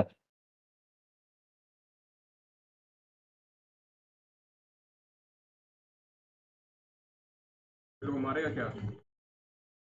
हैं मारेगा? कौन लोग को फिर आया का वो लोग? हाँ, रुक जा, कहाँ है तू, किधर है? इधर इधर सा, इधर सा। रुक रुक रुक, दौड़ मत, वैसे भाग मत। कहाँ भाग रहे हैं? नॉर्मल स्क्रॉल खाया। रॉकवा उतारा है क्लैन बैंक से। रुक रुक रुक रुक रुक, अब तू रुक। कैरेक्टर हमको दौड़ाने दे पहले। इधर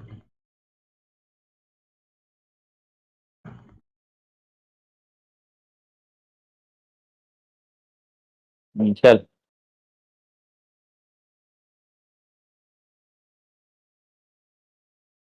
शील्ड लेके घुसना पहले। इसको मारना जाके घुसना, फिर इसको पकड़ लेना। जा जा जा डायरेक्ट जा, घुस घुस घुस। परमानेंट सब साइड। डिसेंट मारेगा ए कौन, भाई, ससुर?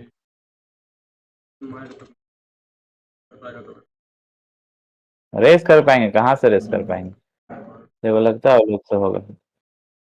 कंफर्म मार, क्या मारेंगे वापस से? टट्टी बफ लेने का कमाल यही होता है, इसीलिए बोला टट्टी बफ नहीं लेकर खेलने के लिए।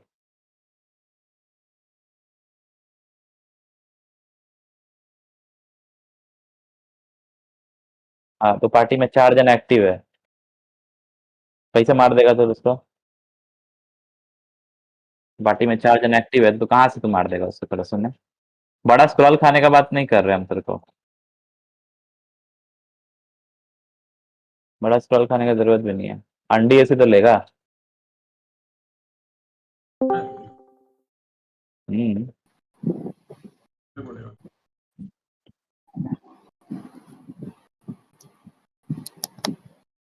राहुल डंडी से दे। हाँ ना तू आ, अरे ऑटोमेटिक क्लोज मिलेगा। कर भाई। मिला। रुक रुक रुक रुक रुक रुक रुक रुक, एक दिन खिलाने की कोशिश। अल्लाह, अभी दूसरा कैरेक्टर में ये है। जा देख तू डिबक कैसे होगा। जीकर जीकर हमें खड़ा कर, जीकर डिसन मार, मैं भी डिसन मार, डिसन मार। मार रहे हैं भाई। मार लो जीकर है, बट 10 के मार, जो नंबर डार्क मार, dark dark dark dark dark dark dark dark dark मार, जाके मार, हिल कर देंगे जा। 10 के पार्टी मारते रहे, मारते रहे। हाँ नंबर 1 को मार, 1 को मार। देखो हिल किया। बीबी को पकड़, बीबी बीबी बीबी बीबी बीबी बीबी को पकड़। 10 के पार्टी यार के, देखो 10 के दिए। मेरे से दूर लड़ाई करना, मेरे से दूर लड़। नंबर 1 को मार, 1 को मार, 1 को फूल है। 10 के पार्टी मारते रहे, जी करते रहे, जी करते रहे। 10 के दिया, परमानेंट दिया। एक को मार के जी करना। 10 के पार्टी देंगे, मारते रहे, मारते रहे, कंटिन्यूस मारते रहे। डिस्टेंस मार, डिस्टेंस मार, डिस्टेंस मार, जल्दी डिस्टेंस मार, जल्दी डिस्टेंस मार, मार इसको मार।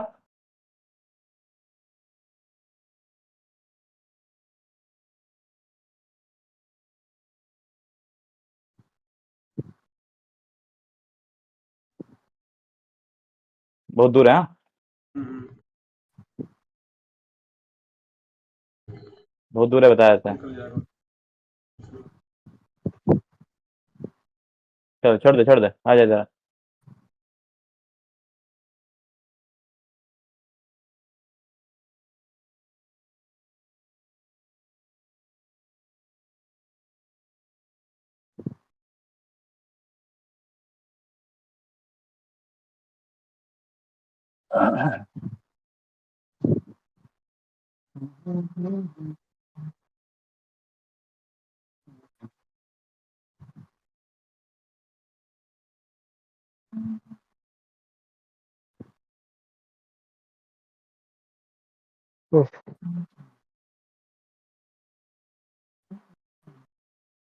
तो नहाने जाएंगे भाई। क्या? यार 9:30 बजे से हाँ ना। धूप है यार। 4-9 बजे से यार। हाँ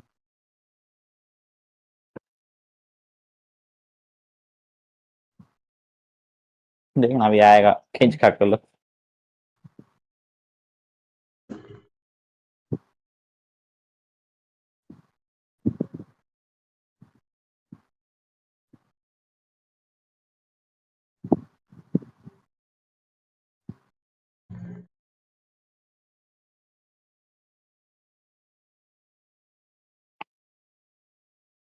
প্লেস বক্স সেল হচ্ছে না। চলে हम उसे बेचते नहीं है भाई, हम बहुत बड़ा इंसान है, अपग्रेड करते हैं, एचबी मिलता है हमको, मौज कर लेते हैं। এইচপি প্লেस বক্স সাবাস 0.21% ग्रोथ। आपको सोच कितना लकी है हम। तो ভাঙালে वाला सीओटीएस দিয়ে ভর্তি করে दे। जा जा जुराट बीडब्ल्यू जा, तू ताव खड़ेगा तू, जरा चढ़ा के जा। बाप बड़ा बेडरूम जाता है वो। कौन जाता है उसको? पहुंचता है बेडरूम। सही है, जाएगा। পড়ে যাচ্ছে তো। আর চাই জেড জেड জেड पूरी चल। अब देखो ट्रायल पाउडर बेच रहा है 2.5 GB में +6। मार 7 बॉल हम्म। इधर 7 बॉल डेक्सिटी আমাদের एमुलेट, जीबी डेक्सिटी नहीं कितना है भाई? पॉवरिन जीबी এখন 10 4 जीबी আছে। আর রল তো কি বলবো 6 जीबी 7 जीबी তো সেল করছে। हाँ तो होगा ही तो, इसलिए तो हम पहले उतार के रखे हैं, पहले काम कर लिया। जीबी मिलते हैं पहले अपना ये बुद्धि खत्म, जानते हैं रॉल জিবি और रॉक তো का दाम আমার होगा। কালকে থেকে জিবি আমার কাছে কাল আজকে আছে। আরে কালকে রাতেও তো 4.5-5 জিবি করে ছিল রল।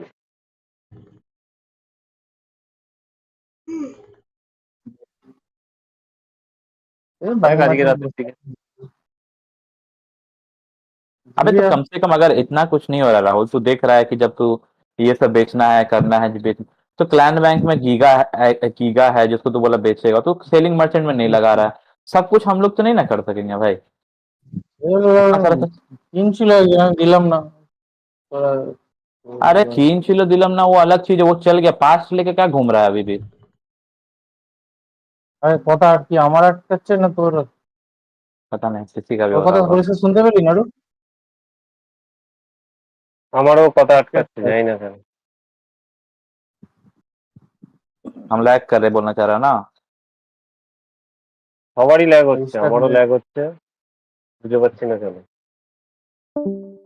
দেখ তো আমারও হচ্ছে এই এমএস 60 থাকে এখন 100 দিচ্ছে এমএস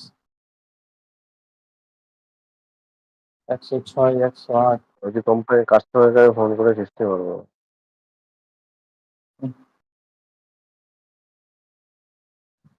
ওই জিও না ল্যাগটা কেমন হচ্ছে, মাঝে মধ্যে হচ্ছে। ডিসকর্ডে এই কিছুক্ষণ হলো মাঝে মধ্যে হচ্ছে। ইন গেমে অনেকক্ষণ ধরেই হচ্ছে, যে 5 মিনিট 10 মিনিট পর পর ল্যাগ শুরু হচ্ছে। सही बोला। তাও দুটো মানে যে দুটো মানে যে ক্যারেক্টারটা আমি এই এক্সিট ল্যাগ ছাড়া লগ ইন করেছি বা ভিপিএন ছাড়া সেটাতেই ল্যাগ হচ্ছে, বাকিগুলো স্মুথলি চলছে, কোনো ল্যাগ হচ্ছে না। देव झूठ बोल नहीं रहा। देख लो। हम्म।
टेस्ट कर तो कर पाएगा तो मुझे कोशिश कर रहा है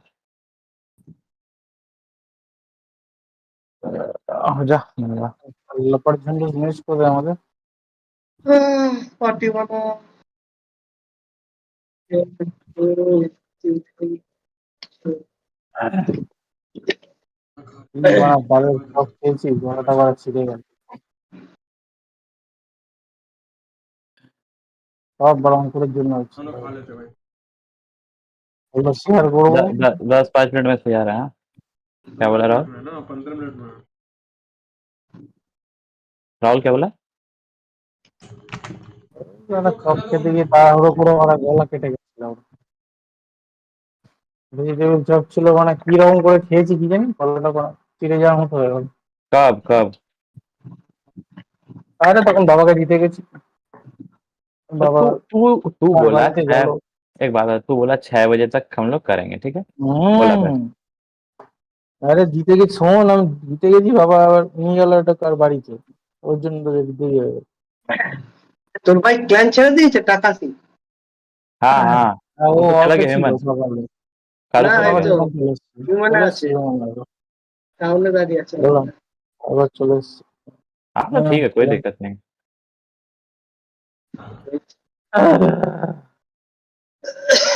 পর আর পার্টিতে অ্যাড করবি, পর শেয়ার করবো। लल्ला को बता, लल्ला को कॉल करना। किए কি ऐड করে किए हैं। শুনিয়ে डिक्की मर गया रे। দেখি ততক্ষণ। वो करंडी का बच्चा को बताते हैं, अभी ज्यादा हीरो बना ना माचो देंगे सर। আমি তার वो সাথে लोग যাই, ওর বিচার হলে তো আবার কম বেশি হয়ে যায়। ব্ল্যাক হেয়ার বড় 2 লাখ এমপিস করেছে, বালের একাডেমি চলছে, এটা সত্যি। আগে কত ছোট মানুষগুলো সারাদিন খেলাখেলি করে, ওদের ঠিক হয়ে যাবে। মাথায় এই টাইম চৌকো 2 লাখ এমপিস। আর কি বলবি? ওগুলো বুঝতে দেয় না, আমার ওগুলো থেকে বুঝতে আইডিয়া সারাদিন অনলাইন। মাথায় এজ সাইন ভাই, ওর হিসাব মতো এখন প্রায় মিলিয়ন পার করে যাওয়া উচিত ছিল। ডোনেট করেছে নাকি জানি। যাই না, হয়তো যে বড়িয়ার গুলো করেছে তারা ডোনেট করেছে। তো গোলভূষণ কালকে দেখ একটা 9 লাখ একটা করে বড়ি নিয়েছে, 2 lakh 9 lakh 7 lakh 40,000। MPs.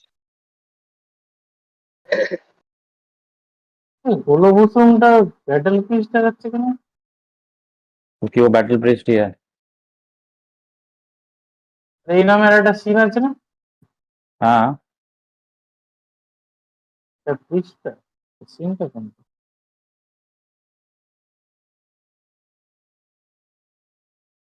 Raven sign নিয়ে ঘুরছে ব্যাটেল रेस পিস। कर मेरे को कर पाएगा तो।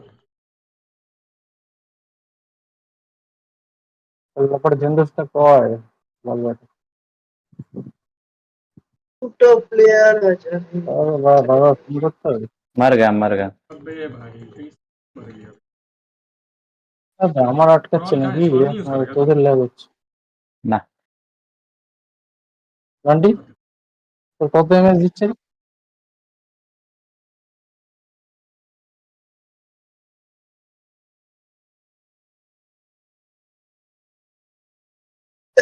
कंफर्म मार कंफर्म। हम नहीं मारा, यहाँ पे आ रेस कर मारेंगे इसको। रेस क्या करेंगे?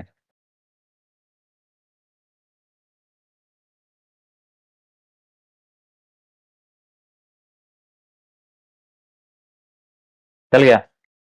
ठीक है।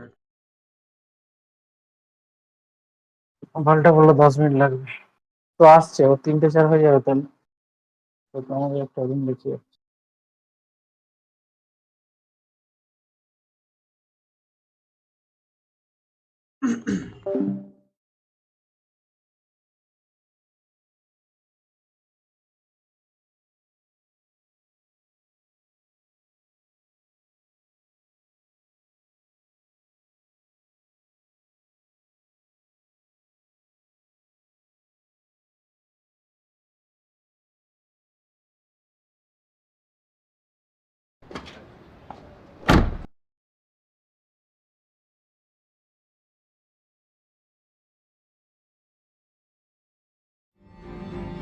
The story had the ingredients, but had Titanic.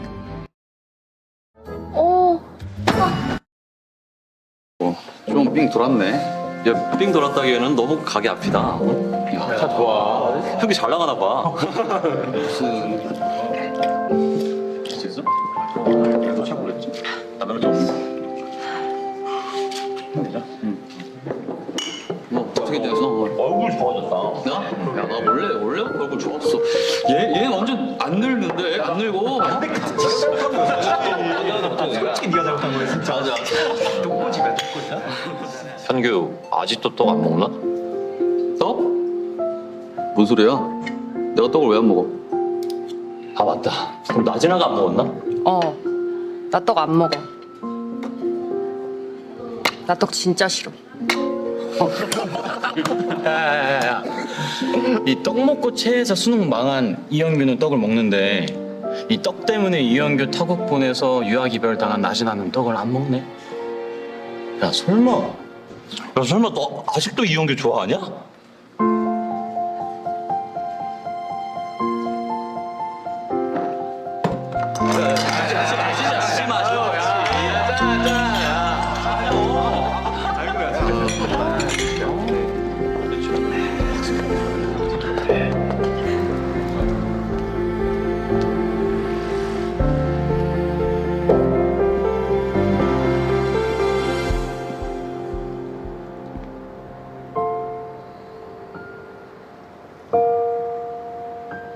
괜찮아? 너 너무 많이 마시더라. 취했어? 아니, 나 이 정도로 안 취해. 술 잘 마셔. 그래? 다행이네. 왜 왔어? 너 걱정돼서. 아니, 왜 왔냐고. 한국엔 왜 왔고 동창회는 왜 왔냐고. 됐어. 가. 데려다 줄까?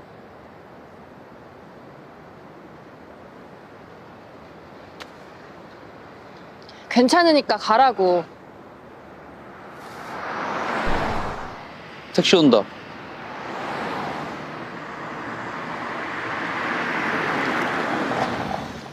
갈게.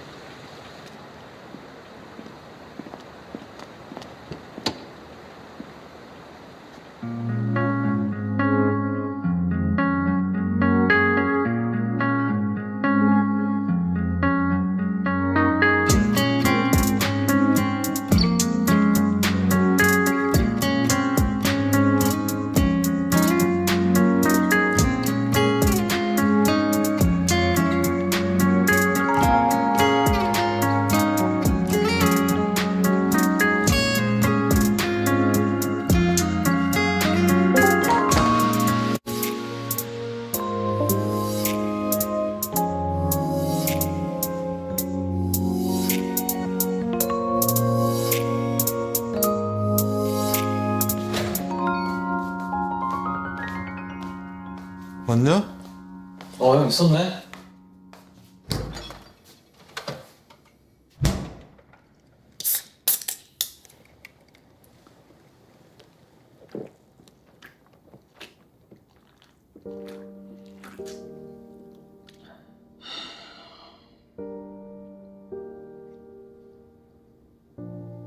아, 맞다. 차 잘 썼어? 그래. 첫사랑은? 응? 어땠냐고? 그냥 뭐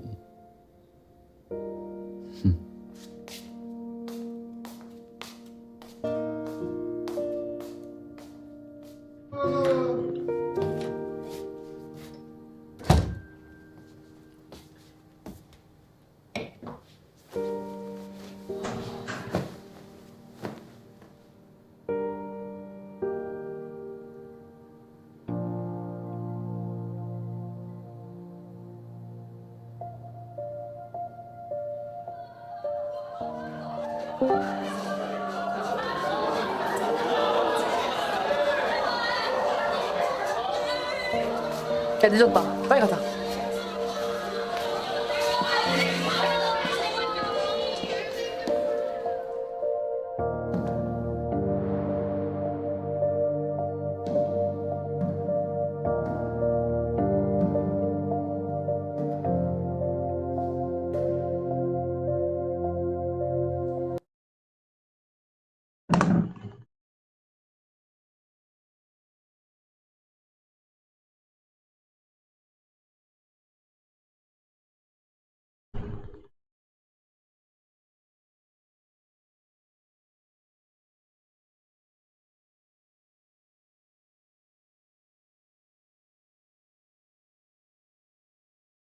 तो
एक काम करना, मेरा कैट टीपी कर दे, हम लोग का कैट पार्टी छोड़ के मेरा कैरेक्टर खाली टीपी कर दे, ऐड कर। हम लोग का इधर का कैरेक्टर। तेरा का ऐड क्या करे, 14 वाली ऐड करेंगे क्या? ऐड कर। किसको ऐड करे बोलते हो थोड़ा? और कौन टीपी ओनली के कौन टीपी किया ओनली नहीं हुआ, फिर क्या ना टीपी कर।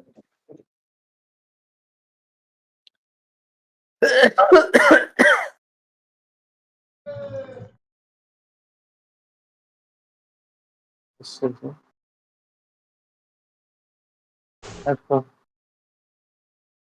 2 मिनट बचा है ना सब।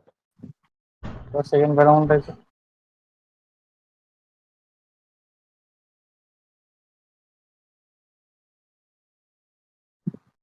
তাড়াহুড়োর কাজ শয়তানের রাহুল দাঁড়িয়ে যায় এরা টিপি করেছে আগে থেকে দেখ না মারিয়ে রেখে দেখেছি সাইডে রাখ এখন চার উनको সাইডে রেখে दे भाई ये भी जान जा, अभी अभी अभी जो सिया स्टार्ट होगा ना, तो सब कारूस का उधर ही रहेगा, इधर कोई आएगा नहीं, देखना। ह्यूमन कारूस वाला प्लेयर तेरा लोग एडमिट আছে বেশি নেই अरे रुक, चालू मत कर ड्यूक, चालू मत कर। মার মার খাবি জালি মার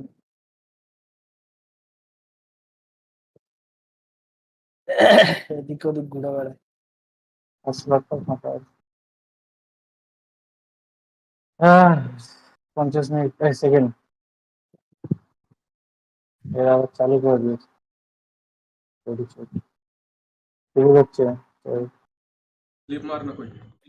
তুই টিপি কর চার চার কি কর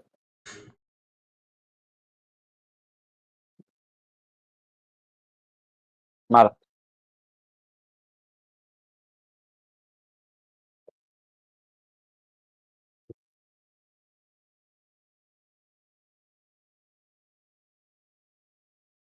স্টেনার ডিসি হয়ে যায় অনেকক্ষণ ধরে লগইন আমি তো রিলক করলাম 5-5 आ भी गया ओ शेयर করতেছি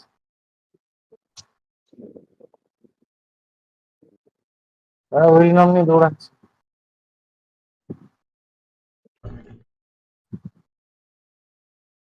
আরে বাড়া খামকি যাচ্ছে এসেছে এ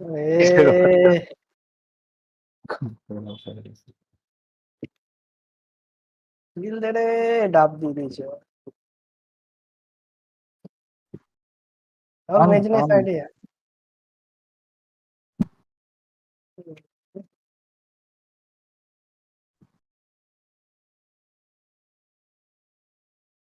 सत्तर गाड़े नेक्स्ट लेवल कुरकुरे में ना लेवल आ रहा है यहाँ पे वापस एक मुझे मिनट। बस मार स्कोर का पिल्ला को मारेंगे मारेंगे, ऐसे से ना पकड़ना होगा। मार गोलू तुमको, Archer Archer Archer Archer Archer switch कर, तुरंत स्विच कर। हाँ ठीक है, चल मार भाग, मार अच्छा यहाँ से निकल, बहुत जड़ी का स्क्रॉल खा ले, बड़ा वाला स्क्रॉल खा ले, वो बड़ा वाला स्क्रॉल खा ले, अच्छा वाला स्क्रॉल खा ले। ए हम नेक्स्ट করে দিস আচ্ছা চলে একটা কেমন কি বাগ এগুলো 64 বিটের।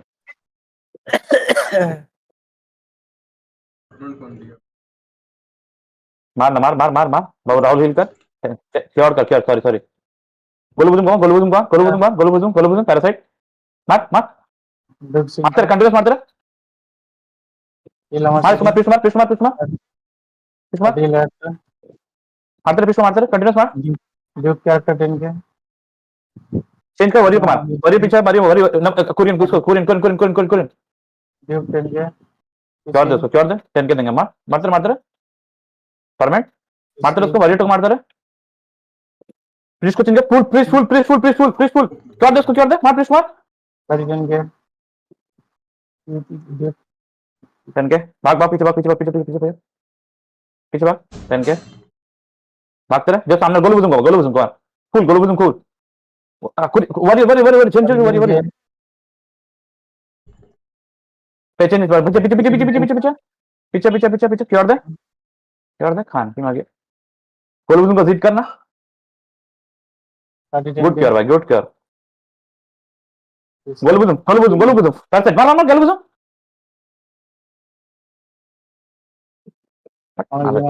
टेन के पार्टी परमानेंट कुरियन को पकड़ कुरियन फुल मर जाएंगे रे मर जाएंगे हम टाउन आ गए टाउन आ जा टाउन जा बच्चा टाउन जा टाउन आ जा ऐसा लगा मादर चोद मार खा के भोसड़ी वाला नोड़ा चोदा मजा आया गांडू टाउन मारो अपना अपना फार्म वैली में चल सबको या सारू सब कर रहा है वो मेजवा पता नहीं कहाँ रह गया और তোমাকে অ্যাড করে নিতে পারিস তোমাকে পার্টিতে ঢুকে গেছিস পার্টিতে হয়ে গেছে फार्म वैली जा फार्म अरे भाई अभी फार्म वैली जा जल्दी से पहले এখন এটা কর না বাদ দে বড়টা এ রাহুল মিস কল মার বানা তুই বললি ভয় করিস আমি তো বলছি তো কি হয়ে গেল বানা দেখি না ওই দেখছি এখানে মিস করে হয়ে গেছে একটা পার্টিতে থাক पार्टी आ रहा है भाई पूरा तो स्लॉट बदलो का साइड से सब साइड देंगे जी कर प्रीस्ट मार जाके प्रीस्ट मार जा प्रीस्ट मार पैरासाइट माइलेज प्रीस्ट फुल मार प्रीस्ट को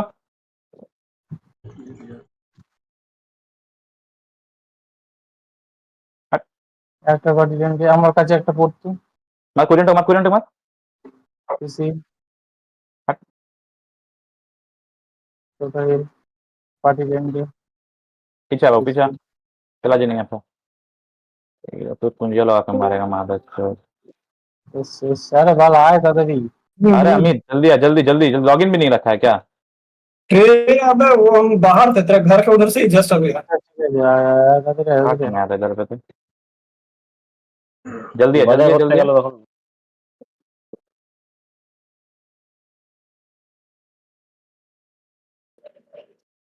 शुरू होएगा तो यार हाँ अरे तो तेरे लिए वेट करेगा शेरवा का 5 मिनट হয়ে গেল यार लेट हो गया पर इससे हम लोग एक जगह जीते हो लॉगिन कर जल्दी आ बोरो একটা বেশ চলে যাচ্ছে এবার আসবে সামনে দিবি দরকার নেই अरे वो लोग खड़ा रखना चारों का सेलेक्ट देख ले ये लोग को नहीं मार पाएंगे ठीक है चुपचाप टाउन चल जाना चुपचाप टाउन चल जाना या फिर भाग जाना कैरेक्टर भगा देना पीछे की तरफ एकदम हाँ হ্যাঁ ওরা মেরে বেরিয়ে যাবে আবার বসে দৌড়ে যাবে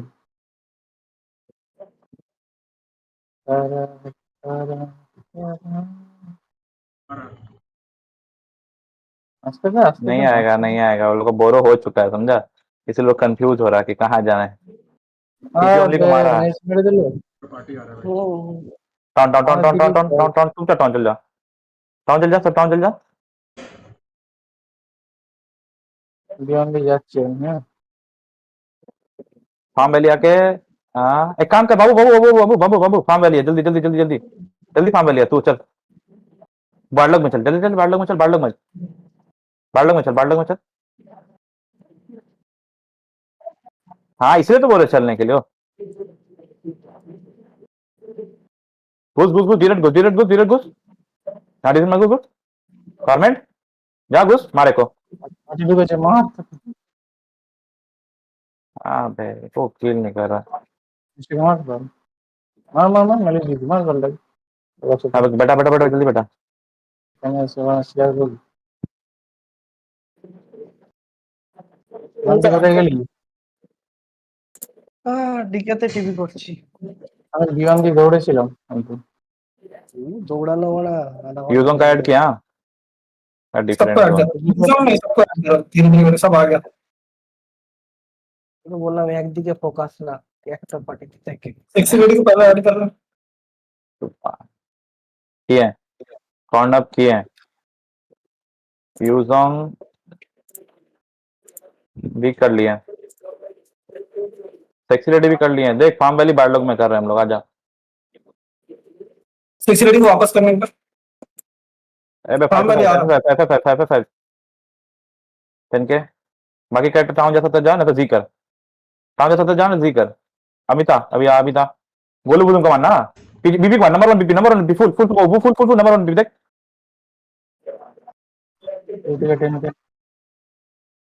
पीछे अमित को ऐड करने दूंगा सेक्सी लेडी ऐड किया फार्म वैली जल्दी आ अरे हां रिवर साइड से मार ये लोग मार देगा मार नंबर 1 लेस नंबर 1 के बीबी टोटाइल सेक्सी लेडी ऐड नहीं हुआ फिर नहीं हुआ चला ना हम पहले तो आए तो रास्ते था दूर फार्म ऐड वैली किया से फिर से स्पॉट पे फर्स्ट या सेकंड कहां मतलब ह्यूमन बेस में क्या আমাদের আমাদেরটা তো খেলাচ্ছে ওরা কেন দেবে रिवर दी बेस दी दौड़े रिवर दी बाद में करेंगे बाद में खा लेंगे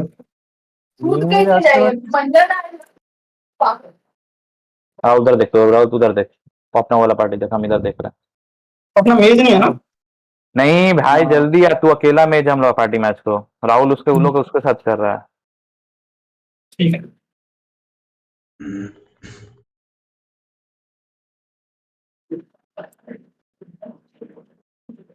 लास्ट स्पॉट पे क्या फिर ठीक है टाउन चल जा सब टाउन चल जा चुप चुपा के टाउन जा अब बोरो चल जाना बंटी अमित हाँ बोरो ही है इधर आप फार्म में टीपी कर क्यूटी को टीपी करना आप क्यूटी को टीपी करना फॉलो कर मेरे को टीपी करके फॉलो कर अब ड्यूक को टीपी कर ले इधर आ ड्यूक को टीपी कर चल चला जा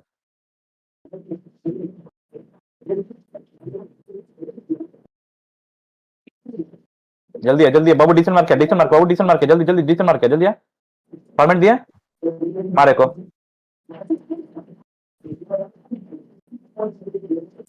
चल जी चला यहाँ पे टीपी कर सबको टीपी कर तो टीपी में तो पता मेरे को अरे यार इनका भी लैग हो रहा है उसका सीट टीपी हो चुका है डिक्की को टीपी कर लिया है हाँ ठीक है चला जी नहीं चला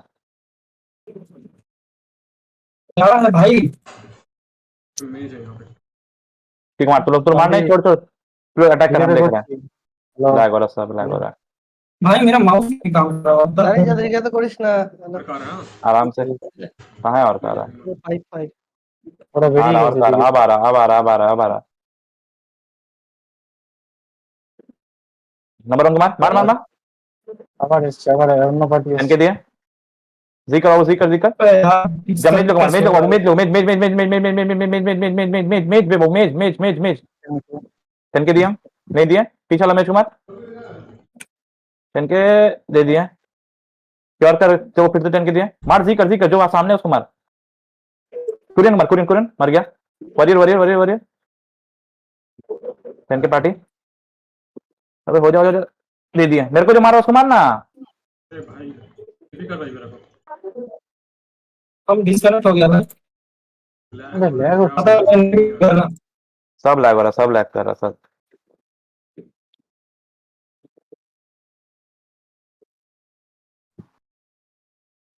वापस क्लाइंट चालू करना पड़ रहा है यार क्या प्रॉब्लम है सब लैग कर रहा, सब लैग कर ना रहा। लिमिट पर हम तो वैसे अब तो पहल दिए, देखना। कितने दिन में मारे हैं देख तो? লেওড়া পড়ছে ওখানে পাশে আবার এখানে কান্দি নেক্সট টিভি को अजीब ही अटकने लग रहा है, पता नहीं। स्ट्रीम बंद कर, स्ट्रीम बंद कर, स्ट्रीम बंद कर, अभी स्ट्रीम बंद कर एकदम। फिर बंद करिए दिया, चालू किए थे फिर बंद कर। इसको इसको बोले तू। हाँ हाँ हाँ, कर दे, अब कर दे, बहुत है, बाद में करना। देख सेक्सिलिटी ऑनलाइन आता ही ऐड करा।